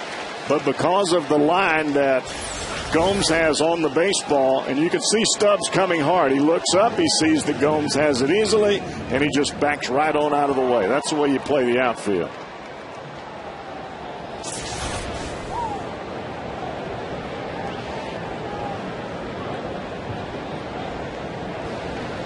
Two down for the pitcher, Hamill. What a play made there to end the bottom of the fifth inning by Dexter Fowler. I mean, the difference in this game, if he doesn't make that catch, it's 6-0 right now. No doubt about it. I mean, that is a huge play in this game. Could be an enormous play in this game. And, I mean, that wasn't just a reach up at the line and catch it. He went a good 1.5 feet over the wall, a high talent jump to make that play. And that was way up there. That might have been 2 feet. Gee. 0-2 on Hamill. And we'll do it again. Those are the kind of plays, Tom, that when you look back after the ball game, if the team that made the catch comes back to win, you think that's the game saver in the ball game. That at least gives the Rockies a chance to stay in this game. But the way Arroyo is going right now, they've got work to do. 6 innings of one-hit shutout baseball. It's still 3-0 Reds.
Coors Light 6th inning, and now it's time for the Coors Light Freeze Cam. The images of that final out as we celebrate the 20th anniversary of the 1990 World Championship team. Todd Benzinger in foul ground from New Richmond High School catching the final out. And the celebration was on for Chris Sabo and the Reds. Our Coors Light Freeze Cam brought to you by Frost Brewed Coors Light. And for the bottom half of the 6th inning. Well, what a big night at the ballpark tonight. MC Hammer. Can't touch this. Performing before the game, a stage they built out in right center field. Can't touch this. After the game, he'll be performing another concert, and of course that'll be after the fireworks. So there's a lot going on, celebrating that 1990 World Championship team. Too legit to quit. You want to get up and do a little dance, MC Hammer? I mean, you were trying to imitate some of his moves. Hammer time. Up here in the booth before the game tonight. Hammer time.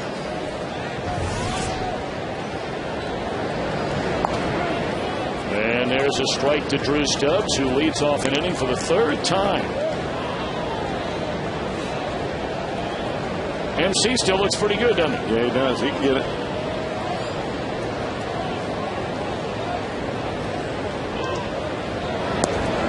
And I beg your pardon, it's the 2nd time Stubbs has led off an inning tonight.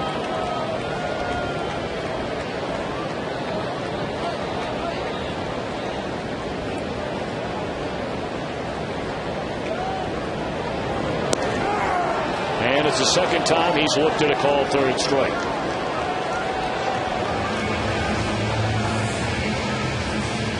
We remind you, as always, you can chat with Hall of Fame baseball writer Hal McCoy right now on FoxSportsOhio.com and then get a recap of all the action right after the game by going to FoxSportsOhio.com, presented by 1-800-SAFE-AUTO and SafeAuto.com. Hal McCoy standing by. Boy, the press box tonight is jam-packed with everything going on, and, of course, most importantly, more and more of the media folk beginning to take a look at this Cincinnati Reds team. A team that starts the 2nd half of the year sitting atop the National League Central Division.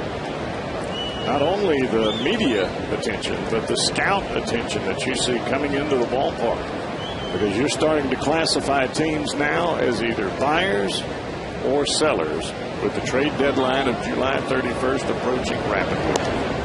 Of course, a huge crowd on hand here tonight, expecting a sellout crowd here tomorrow.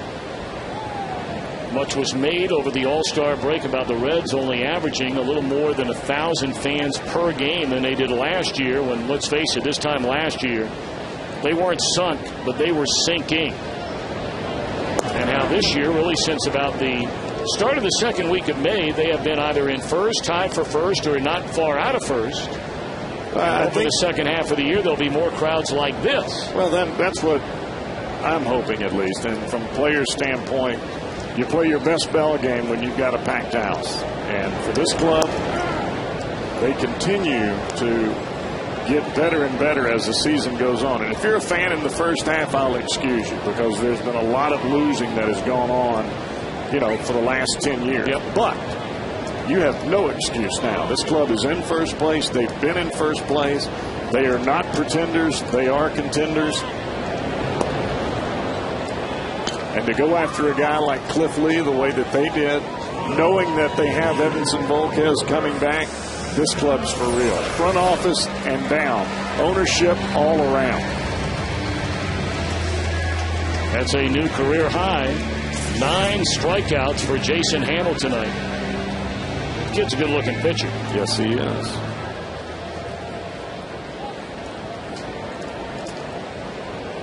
You know, I know I'm speaking for Jeff as well. I don't want anybody out there for a second to think that we're going to sit up here and get on fans for not coming to the game. There are a lot of people out there, Cowboy, you and I have talked about it, that are really struggling right now. Yeah. And this economy in this country is downright brutal. It's not the greatest time. By people, they can tell you it's getting better all the time. Well, there are a lot of things that would certainly tell you otherwise, and a lot of people out there know exactly what we're talking about.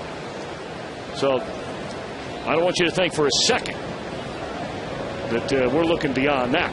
Yeah, we don't want you to trade in dinner for a ticket to the ball game. But if you're able to do it, come on out, even if it's only one time. We're more than happy to have you right here.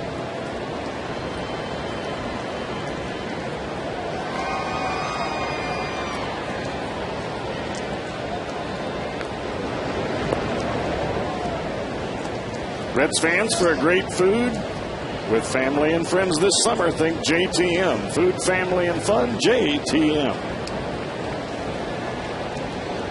1-2 on Bronson Arroyo. And Hamel fans aside. A career-high 10 strikeouts for Hamel. But he's on the short end of a 3-0 game.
Here on the Front Gate Outdoor Luxury Suite, and one of the men of the weekend. He's going into the Reds Hall of Fame tomorrow. He is Chris Sabo, and this has to be a tremendous honor for you to be a Reds Hall of Famer.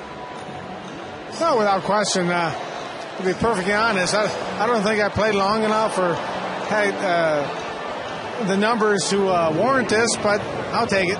But the fans loved you. Of course, the nickname Spuds and the goggles and everything, and you were a hustler. You were over at the Hall of Fame today greeting fans. I bet you still get a lot of love from the fans. They loved Chris Sabo. Well, that's great. I'm not a reminiscer, so I really don't look back too much. So I sort of do my own gig. But hey, if people like the way I played and the teams I played on, I think that's great. But I don't like dwell on that kind of stuff, to be perfectly honest. Even though you're not a reminiscer, how good is it to see your old teammates, though? Well, I haven't seen too many. I saw Hal Morris sitting on the couch here. I didn't even notice him. I thought it was the man in the gray suit, Gregory Peck. Yeah, we'll see. Chris Sabo, Reds Country loves you. Congratulations on the Hall of Fame induction, and enjoy the weekend. Oh, I'm very proud and very honored and humbled, and obviously the oldest team in baseball to be in that Hall of Fame is pretty cool. Appreciate it. It was great watching you. Guys, a man of little words, but lots of hustle and lots of love for number 17. Indeed. Jim Day, thank you very much. Chris Sabo, thank you. We'll be seeing and hearing a lot from Chris over the weekend as he is inducted to the Reds Hall of Fame on the field tomorrow and in the big event downtown on Sunday night. Meanwhile, Bronson Arroyo opens the 7th inning by getting Fowler on a fly ball to left. Only one base runner in the game against Arroyo, and that was this man right here, Herrera, on an infield hit. And you know Brandon Phillips right now is just kicking himself out there at second base. He nearly made a spectacular play. He was biting it when the ball fell out of his hand. He'll get another chance. Same play. Yep. Got it. The other time he was sliding to make the grab, and as he went down with the ball in his hand to get up and prepare for the throw, his elbow hit the ground and knocked the ball out of his hand. for an infield hit. And if it wasn't for the slide and the hustle, and you can see it right here, watch as Brandon Phillips goes to his left. Look at the right elbow there. That's what jarred the ball loose. And you can see the passion on Phillips' face as he covers his face with his glove in his hand. Those are the kinds of plays that he's used to making with regularity. And when he doesn't make it, he's as frustrated as anybody.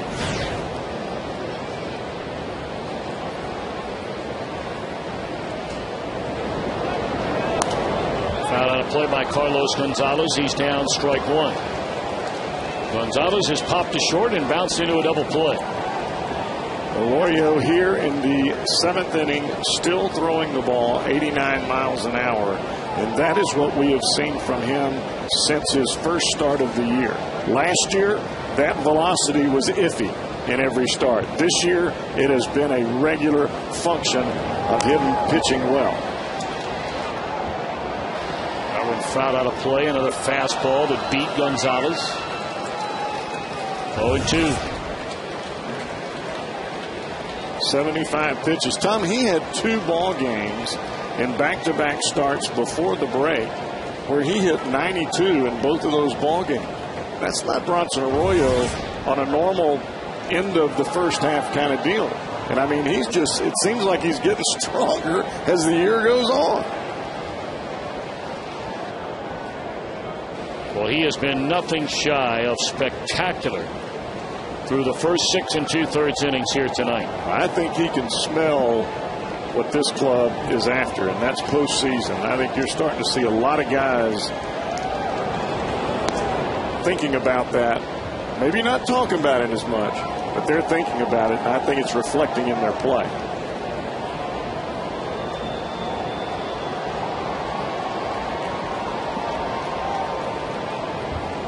One and two on Carlos Gonzalez.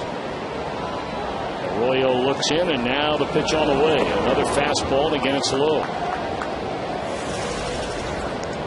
I talked about Arroyo during his Reds career. Nearly a run and a half less on the ERA. Look at the opponent's batting average. Almost 30 points less. Well, this year he didn't have to face Toronto. That helped a lot. Indeed it did. There's a rocket into right center field by Gonzalez. Second hit of the night for Colorado. First clean hit, if you will.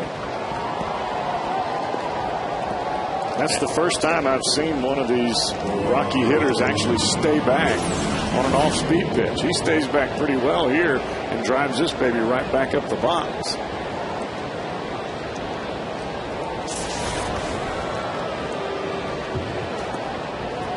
So now this is only, what, the second time all night long that Bronson Arroyo has pitched out of the stretch. First time he pitched out of the stretch, he got a double play ball. That was the only batter he faced.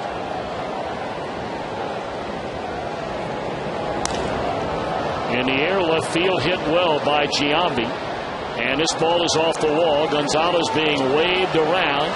And he will score on a double by Jason Giambi, and that makes it a 3-1 game. That was a great bit of base running by Gonzalez. He was off with the crack of the bat, never even looked up for the baseball. And with 2 outs, that's how you run the bases. As soon as the ball is put into the air, you should be gunning and running. And that's exactly what Gonzalez did there.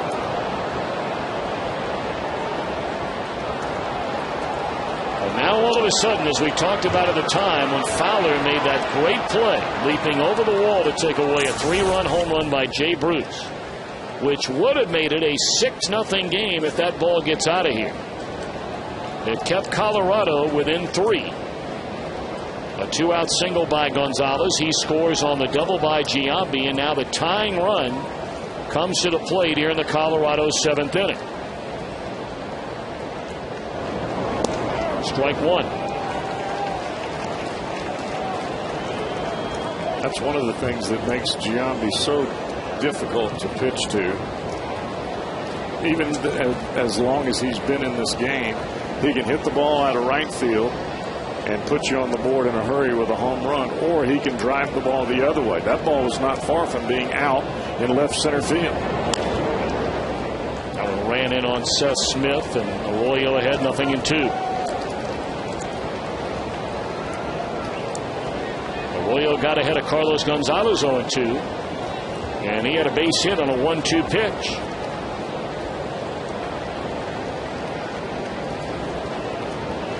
That was on a changeup. He just left up just a bit. And with 2 strikes, you know the hitter is sitting on an off-speed pitch. And if you leave it up, that's when it gets hurt. High fly ball into right center field. This is playable for Jay Bruce, inning over. Nice pitch. Colorado, a run, a couple of hits, a man left. They stand and stretch at Great American Ballpark. Arroyo and the Reds in front 3-1.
Play of the game. And what a play it was by Dexter Fowler, robbing Jay Bruce of a 3-run home run high over the wall in the deepest part of right center field. What a play. Our John Morrell hot dog play of the game. Brandon Phillips to lead things off in the Reds' 7th. Cincinnati in front 3-1. Brandon has led off 3 innings already. In all 3, he started the inning with a hit.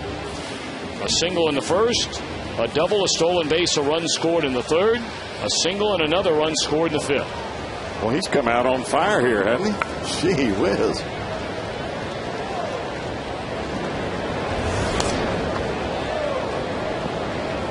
I think a lot of it has to do with his approach, Tom. He comes to the plate looking to drive the ball in that right center field gap. If the ball's down and in, he just drops the head and spins on it. That's the ball he either hits out of the ballpark or pulls down that left field line for a double. If it's a breaking ball, he'll go right on with it. 2 Hopper to short. Farmers throws out Phillips. First time Brandon's been retired in the game.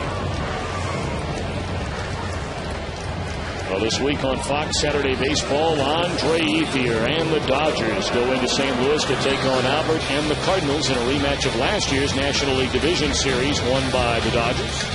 Fox Saturday Baseball presented by Taco Bell returns this week tomorrow at 4 o'clock Eastern Time. Dodgers are at the Cardinals today, correct? Tonight. That game is already underway. At last check, the Cardinals had an early lead in that game. It's 4-0 in the top of the 3rd. Wow. Jumping all over Chad Billingsley. Cabrera off the end of the bat, a fly ball to short left, and that'll be out number 2. You got to be impressed with Jason Hamlin, the way he's thrown the ball. You were talking about it earlier, Tom, about how many strikeouts he has tonight as a career high. But the fact that he's kept his club in the ball game. Now, he did get some spectacular defense from Fowler out there in center field on that catch you were talking about with the bases loaded that Jay Bruce hit. But other than that, I mean, he's kept them right there. And in order to win a ball game, that's what you have to do. Well, coming into this series, I mean, clearly the best pitcher that Colorado has just happens to be the best pitcher in baseball so far this year, Ubaldo Jimenez, who started the All-Star game. And Jim Tracy made the decision, knowing that Jimenez was starting in Anaheim on Tuesday night, that he would not pitch until the 4th game back after the break. But Hamill is their second best pitcher. There are guys that maybe have better career resumes than Hamill. Aaron Cook, Hamilton native, we'll see him on Sunday. Jeff Francis coming all the way back from a very serious arm injury. Jorge De La Rosa, who has as good a stuff as anybody in the league, we'll see him tomorrow night. But make no mistake, right now, this guy on the mound is Jim Tracy's second best starter. May not be in a month from now, but he is right now. I agree with you. I think you look at their rotation, and after Jimenez, as you get to the August and September area, Hamill may be a guy that takes a 3rd seat to either De La Rosa or to one of their other guys, because De La Rosa last year finished up the season, I think his last 25 starts going into the end of last year, he was 19-3 as a decision. Is that right? That's correct. And I mean, this cat's left-handed. Throwing hard. No doubt. And again, he will be the starter tomorrow night. I know he had a tough time his first start back, but we'll see. He hit that on a bounce, Tom. He did. He hit it on a bounce to the first baseman for the final out of the inning. Votto can't believe it, and Giambi's laughing about it. Take a look at this.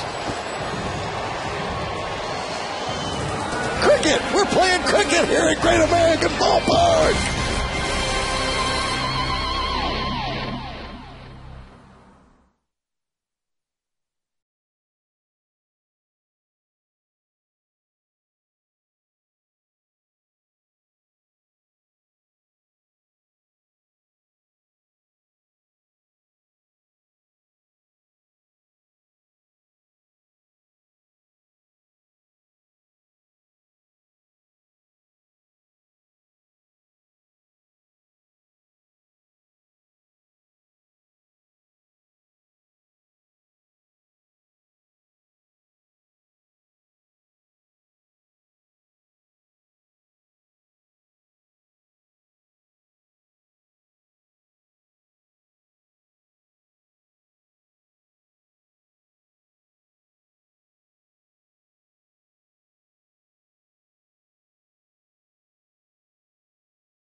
Hits, a stolen base, 2 runs scored.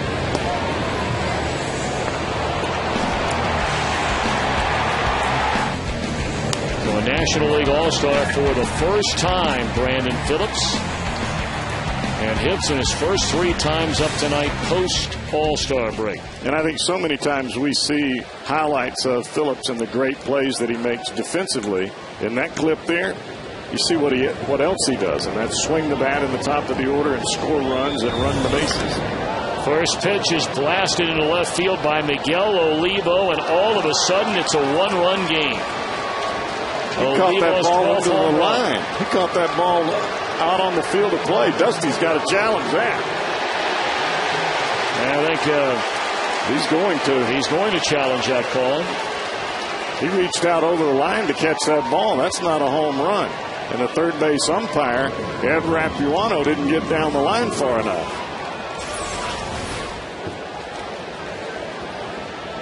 You can see this yellow line that's on the fence right there. Well, if you reach over that line, it's not a home run. Yeah, it's a home run. Yeah, you're right, Tom. That kind of angle there is what gives you the definitive view. That's a Reds fan. Of course, he's saying home run because he doesn't want to be executed. Well, they're going to talk about it. Yeah. But I think he made the right call. After seeing the view that we saw on the second spot, that's what you call perfect camera work right there, fellas. You see it right down the line. Now watch where the ball comes down. There's no way that this ball is going to touch the wall, even though they're going to look at it. This is the shot that they'll see right there. And they'll see that the ball was caught up in this area. Now, if the ball's coming down and it's caught there, it's not going to hit on the yellow line. It's a home run. Tom Hallion, the crew chief, happens to be the home plate umpire as well tonight. He'll take the entire crew with him down there, or at least 3/4 of the crew. Now, there were quite a few times in Philadelphia over the 4-game series that home runs were challenged by Charlie Manuel, specifically off the bat of Jason Worth. And in both scenarios, the call stood on the field, which was a ground rule double with fan interference. Philadelphia is without question the most difficult ballpark of all the new ballparks, and virtually all of them are brand new. And I mean brand new. I'm talking about the last 6, 7, 8 years. By far the most difficult for umpires to make calls on plays just like this. Because a little flower garden out there. And well, you got those yellow lines that run up and down, and they go sideways over here, over there. Watch again where the ball comes down and pay attention to the yellow line. That ball was well above the yellow line, and there's no doubt they made that decision quickly. Home run. Unfortunate for Bronson Arroyo and the Reds, but it is now a 1-run ball game. And they did call it a home run. So now the question becomes, is the Reds have Nick Massett and Arthur Rhodes warming up in the bullpen. How long do you stay with Bronson Arroyo? Pitch count is not an issue. He's got one more batter to get on base. If another batter gets on, he's out of the game. That's my opinion.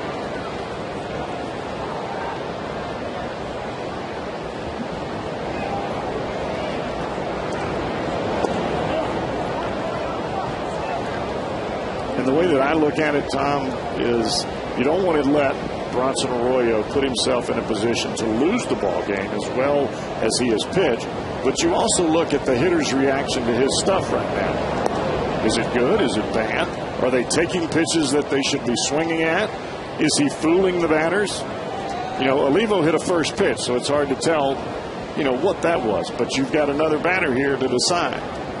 It's 2-0 on Ian Stewart. Hardy on a fastball and fouls it away off to the third base side. Stewart is fly to center and grounded out to first. Bronson Arroyo is a pitcher that relies on keeping the batter off balance. A little on, a little off, breaking ball, slider. You can see he was well out in front of that pitch there. Fastball at 89, changeup at 82. Both Massett and Rhodes are ready in the pen. Reds got 2 in the third, 1 more in the fifth. Colorado with single runs in each of the last 2 innings. Started 2 and laid off. 3 balls and 2 strikes on Ian Stewart.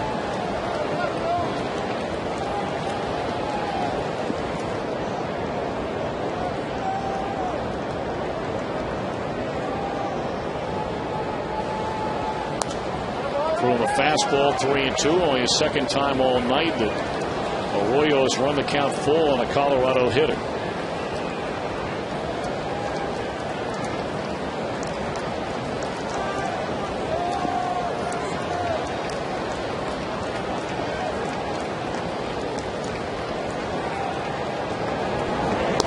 Throwing a fastball 3-2 and he misses inside. First walk of the game. Now it's Clint Barmas, the number 8 hitter. Tying run aboard. Nobody out. Those guys are set.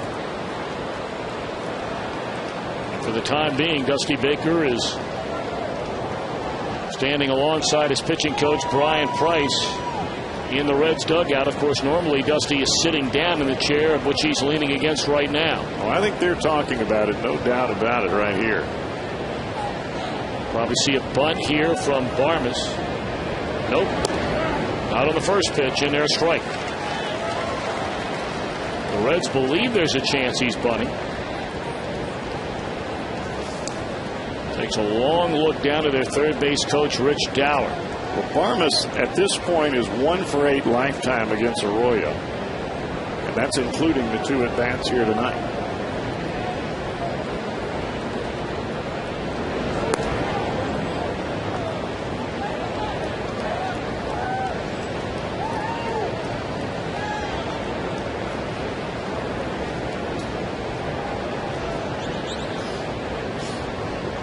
Pitcher spot due up next, and there are plenty of options on Jim Tracy's bench available.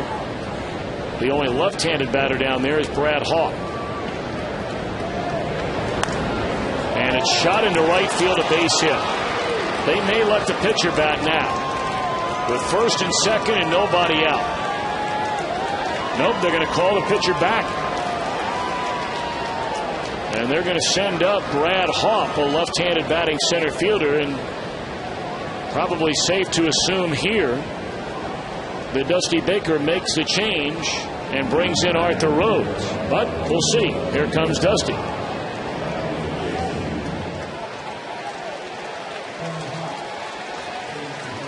So after only allowing 1 infield hit through the first 6 2/3 innings, Arroyo allowed a 2-out single to Gonzalez in the 7th. He scored on a double by Giambi. And here in the 8th, a leadoff home run, a walk, and a single. And the night is over for Bronson Arroyo. Arthur Rhodes, our Skyline Chili, called to the bullpen. An outstanding game for Arroyo, and the crowd acknowledges his work.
Hall of Fame and Museum, and the pregame ceremonies to honor the 2010 inductees, Chris Sabo, Pedro Borbon, and the late Tony Mullane.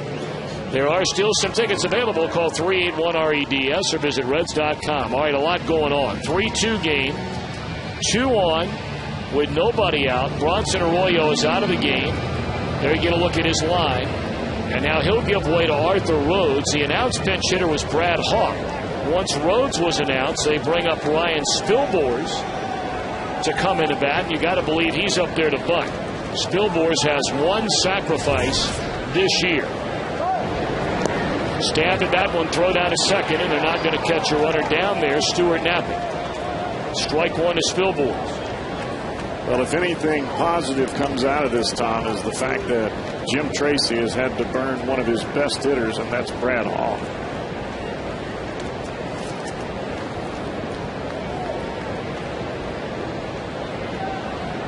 Going to look at the pinch hitting numbers for Spilborghs this season.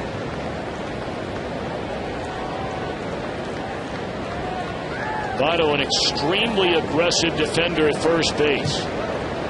Anything bunted hard at him, he will throw to third. Fastball away. And he'll throw it to you even if you don't have your glove on.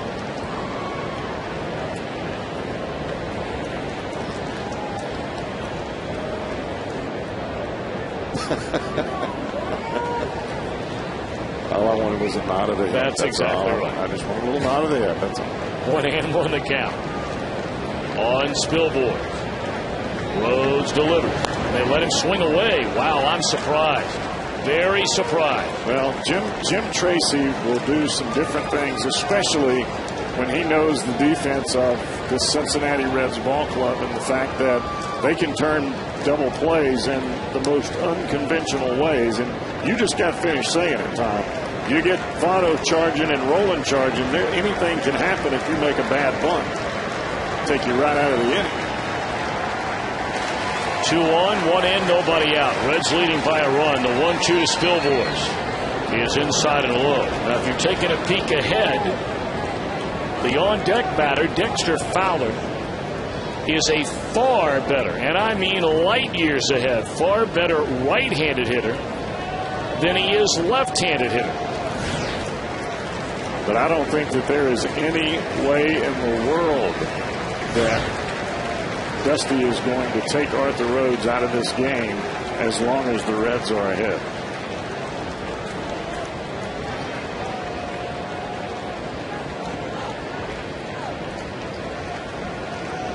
Forty-year-old National League All-Star Arthur Rhodes with a 2-2 count. Wow.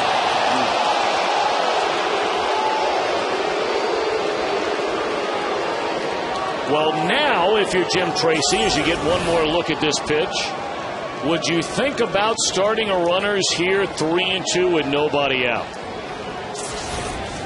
1 out, maybe. I don't know if I could do it with nobody out. Spilborghs strikes out a lot.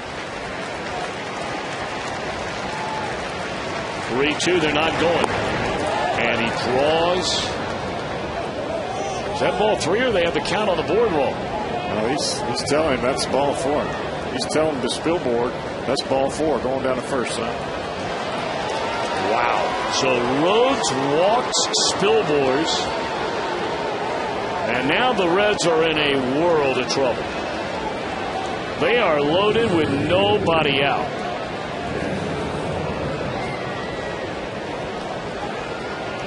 Dexter Fowler, right-handed, is a .290 batter.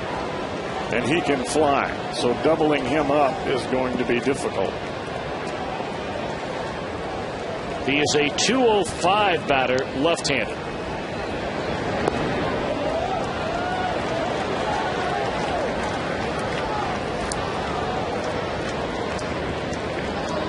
You see the numbers right there, and that's 27, 28 ball games. That's not just 4 or 5 at-bats.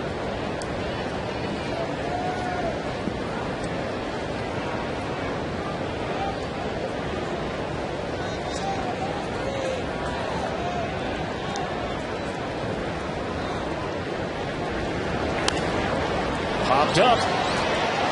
Who wants it? Jay Bruce. This will not score the run.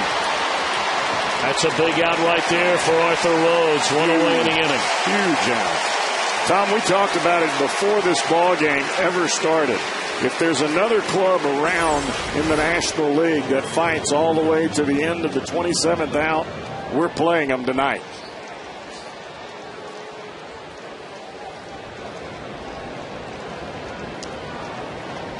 Jonathan Herrera now the batter.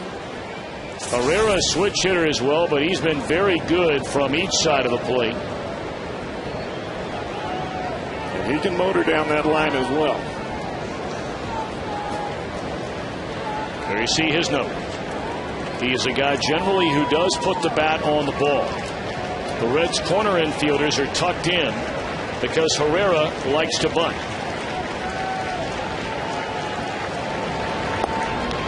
Inside of the low, ball one to Jonathan Herrera. And I think another thing with that, with the corner infielders in, if the ball is hit sharply to Roland, most likely he's going to come to the plate. The same thing goes for Votto. Up the middle, they'll try to turn the two. 1-0 on Jonathan Herrera. Fouled out of play, a ball and a strike.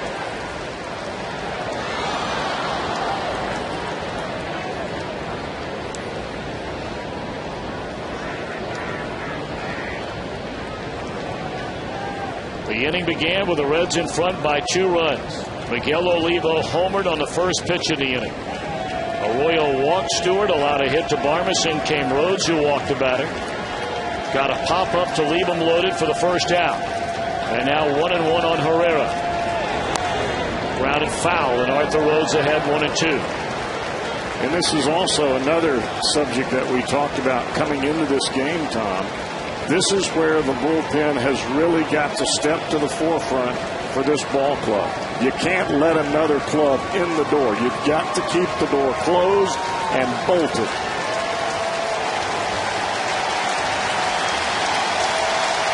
Now the crowd getting behind Arthur Rhodes.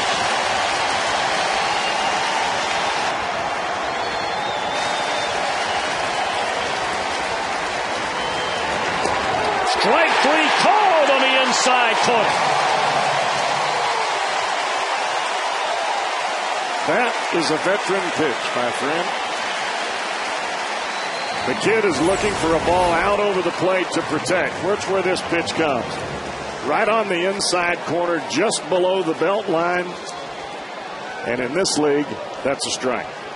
All right, now you have a left-handed batter in Carlos Gonzalez coming up, but don't be fooled. His .321 batting average against left-handed pitching is second only to Adrian Gonzalez among all National League left-handed batters. You've still got to make pitches with this guy at the plate. Yes, you do have an advantage lefty on lefty, but you have to make your pitch. Reds lead by a run. The bases are loaded with 2 outs. Strike 1. And you could see Arthur Rhodes heated up a little bit. That's the hardest pitch he's thrown yet.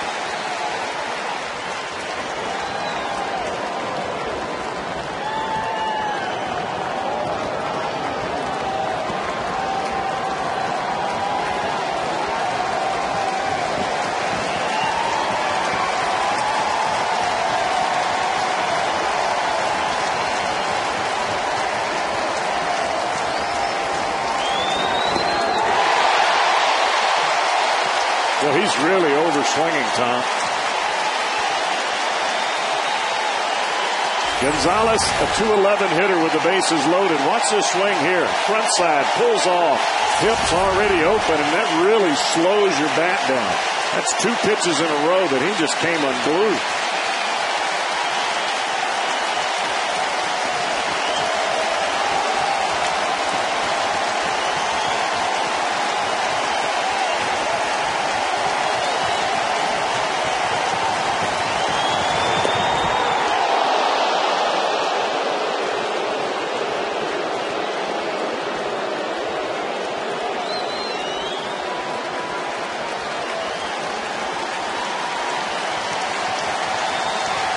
One ball, 2 strikes on Gonzalez.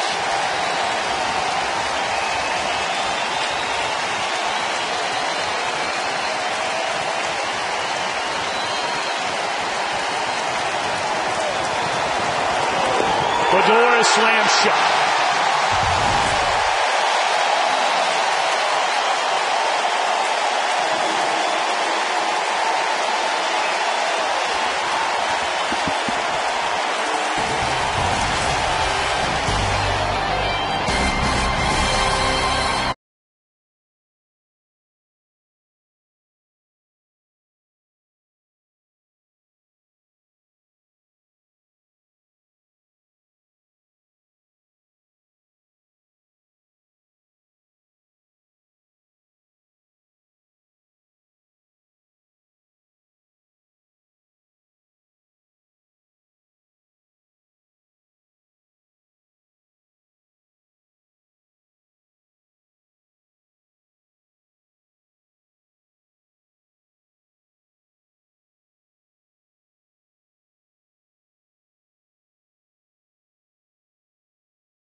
and gets it done with, yes, the bases loaded. He flat blew away the best hitter on this Rockies team, Carlos Gonzalez.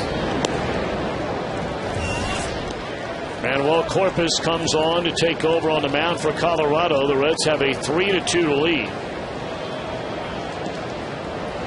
It may not be a surprise, and based on looking at Rhodes down there, it may not be a surprise to see Rhodes start the top of the 9th inning. I think that's one of the things that Brian Price was just mentioning to Rhodes, or asking him, are you okay to go back out and start the inning to face Jason Giambi? And then they have Seth Smith, who's a left-handed batter. Now they have some options on that bench. All of them are right-handed options, which means he could go out there, take them out, as you look at the numbers on Corpus, and then make them switch. Yeah, if they make a switch, then you bring on Cordero. 2-1. Boy, you'd love to have whoever it is, Rhodes, Massett, Cordero, any of them, have a little bit more wiggle room than just the 1-run lead when we roll around to the top of the 9th inning. So you'd like it maybe an insurance ride? That would be fine. Are you all right with that? I'm fine with it. Western Southern. And there's ball 4. As Roland draws the one. Now, Colorado has some of the same quote-unquote bullpen issues, if you will, as the Reds have. They have a closer who's been hurt most of the year. The Reds have not had that problem. In Houston Street, he's now back again. And he's been awfully good when he's been healthy. But the other guys are having a tough time getting the ball over the plate. Very similar to some of the Reds' issues in the first half. If you don't throw strikes out of the bullpen, you're asking for trouble. In the air to left field off the bat of Johnny Gomes, one away.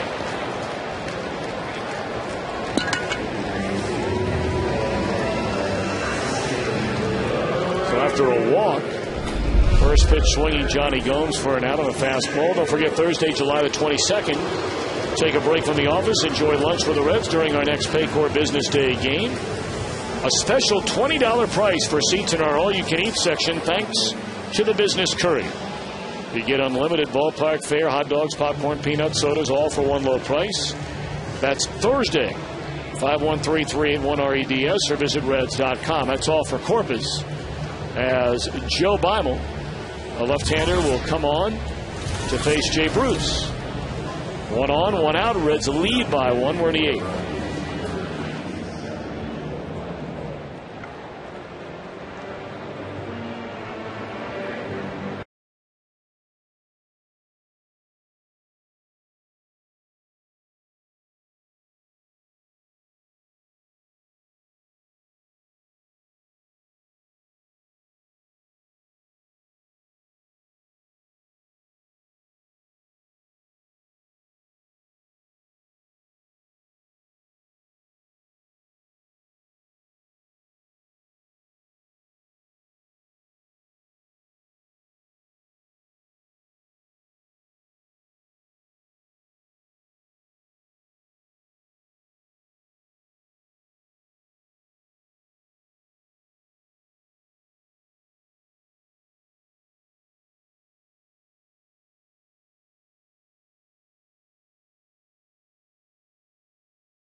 You think you have what it takes to be a wiffle ball champ and be part of the Reds Community Fund Summer Wiffle Ball Classic? It's a great event. Saturday, August 14th. Teams compete in youth and adult divisions. The Final Four moving on to the championship round. That'll be at Reds Fest in December. All players receive a free T-shirt and a Reds game ticket. For more info, visit Reds.com/summerwiffle. It's up in Mason this year. Reds lead by a run. Scott rolling at first. Jay Bruce, the batter, against a new pitcher, left-hander Joe Beimel. And taking off is Rolen, and Giambi can't get the ball out of his glove. That'll be a stolen base for Scott Rolen, his first this year. And we have seen that before when Giambi was in a Yankee uniform. He had a difficult time catching the ball and then turning to throw to second base. That's not the first time that's happened to him.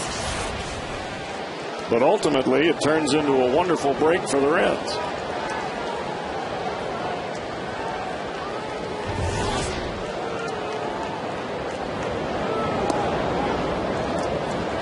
The only issue with Beimel, Tom, is that left-handers are 3 for their last 24 against the left-hander at a 125 mark. In this season, he's held him to a 180 mark. He's only given up 9 hits to left-handed batters all year. Fly ball to right field.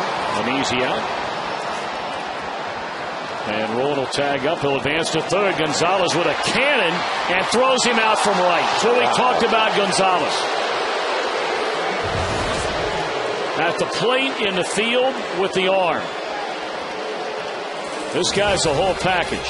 We go to the ninth. Who will be on the mound, Rhodes or Cordero?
To the players and coaches on Reds Live. Brought to you by King's Auto in the King's Auto Mall. Visit King'sHondaUSA.com. Well, we wondered, would it be Rhodes, would it be Cordero? The answer is the Reds closer, Francisco Cordero. Tom, I'd just like to say thank you very much to Reds employee Cassandra Ursel for putting on a tremendous sponsors golf tournament yesterday for the Reds. She did a phenomenal job. Very nice. All right, Francisco Cordero, Mr. Brantley, you a former closer and a former Relief Man of the Year award. Cordero, yes, he does have 24 saves. Yes, he has blown more saves already this year than he blew all of last year. You talked about how important this bullpen would be the rest of this season if the Reds are going to be in the playoffs. You have to have a short memory. You have to forget about yesterday and come get them today. And for Cordero, the second half, even though it's a fictional second half because the numbers don't really add up, but after the All-Star break as a player, everything starts anew.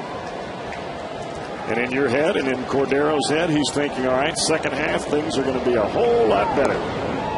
Well, he'll face 2 left-handed batters to begin the inning. Jason Giambi, Seth Smith, and then the right-handed batting, Miguel Olivo. That was already something that we haven't seen him do in a long time, and that's throw a breaking ball inside to a left-hander. Fastball fouled away by Giambi, 0 for 5 in his career against Cordero. And it's 1 ball and 2 strikes. 3 runs, 8 hits, 6 men left on base for the Reds. 2 runs, 5 hits, and 4 left for Colorado. Reds had a 3-0 lead. The Rockies scored single runs in each of the last 2 innings. Bounce it or throw it over his head. That's what you do right here with Giambi with 2 strikes. He likes to swing the bat. And for a guy that's ultra aggressive like Giambi, you give him one about chin high out over the plate and let him swing, or you bounce it right there in front of home plate, like you saw Votto do earlier in the cricket move. Wow. 95 just off the inside corner. So now a full count on Jason Giambi leading off the Colorado ninth.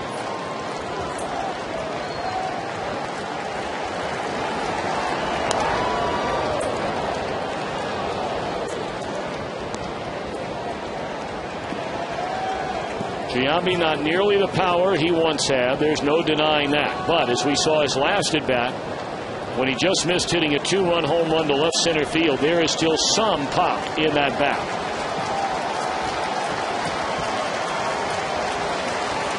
Three-two again. Pulled. Phillips backhand throws him out. Nice play by Brandon Phillips. Nice play by Phillips. Nice pitch by Cordero. All around perfect execution. You get the ball down and in. The reason you do that with Giambi, he's not as quick in his elder statesman stage as he was early in his career. You get him to hit the ball, but it's weakly on the ground right at Phillips. So 1 away, and now Seth Smith.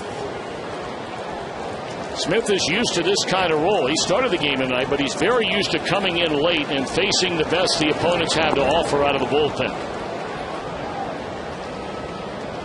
And you wonder if that's the same thought process that he takes into this at bat. Very similar to Chris Heisey for the Reds. Off the bench, and he's hit the ball a ton. Home runs galore. But in the starting spot, he hasn't hit as many home runs. In the air, short left center. Cabrera backpedaling the call and a catch. 1 more to go.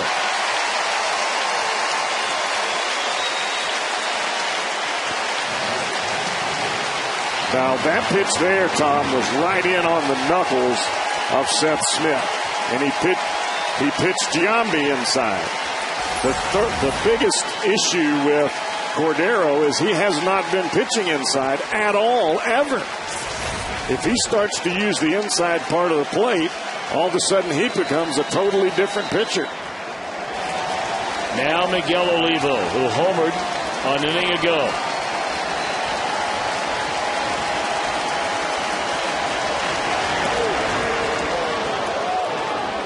Starts him away with a fastball. Ball 1.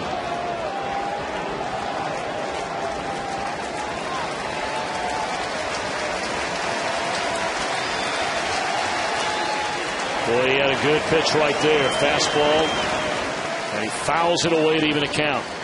Well, that's the thing that Cordero has been able to do throughout his career is get the ball down and away from a right-handed hitter. That pitch there was a much better pitch than what we've seen from Cordero. It was right at the hollow of the knee. Even if you make contact with that pitch, not much you can do with it.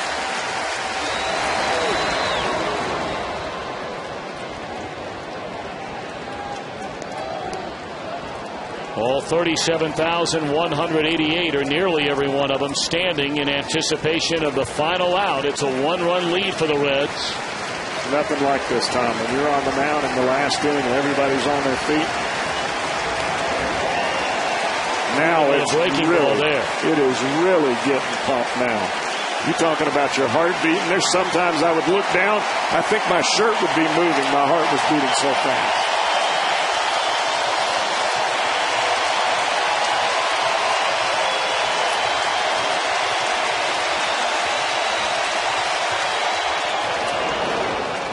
Try to get him a chase here. 3 balls, 2 strikes. Well, you got to make him earn it here.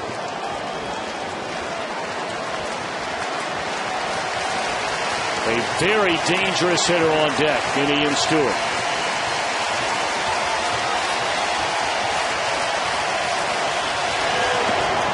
And Stewart's going to bat after a 2-out walk is issued to Miguel Olivo.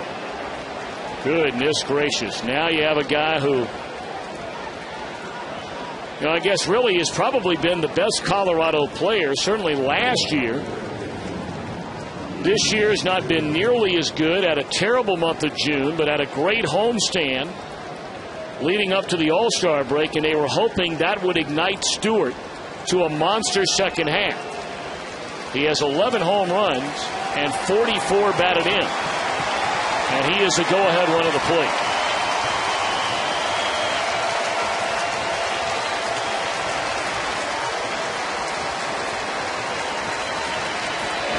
Now, the one thing they're trying to get Stewart to do is not be so patient at the plate.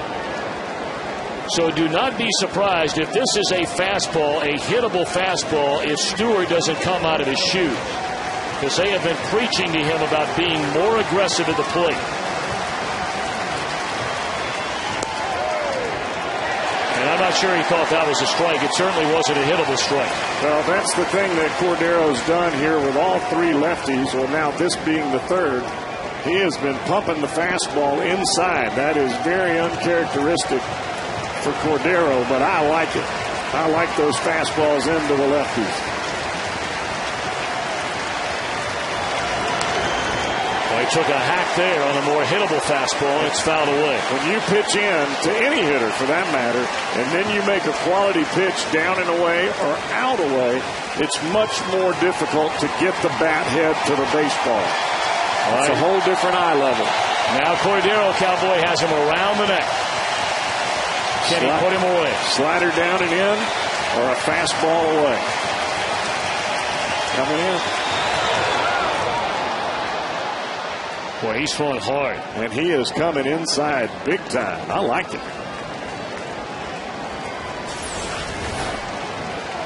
When you can get the ball in under the hands at 96 miles an hour and that ball's running from you, that's a tough pitch to turn on. You know, I mean, you just can't do much with it.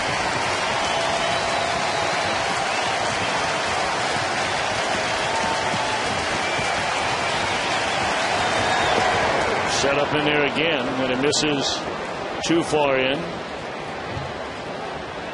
1 ball and 2 strikes on Ian Stewart. Tying run at first with 2 outs here in the 9th and a 1-run lead for the Reds. Did that ball hit Stewart then? He thought, I think he was trying to make the case that it did hit him. I thought it did. I thought it hit him on the shin. But he sure didn't jump out of the way.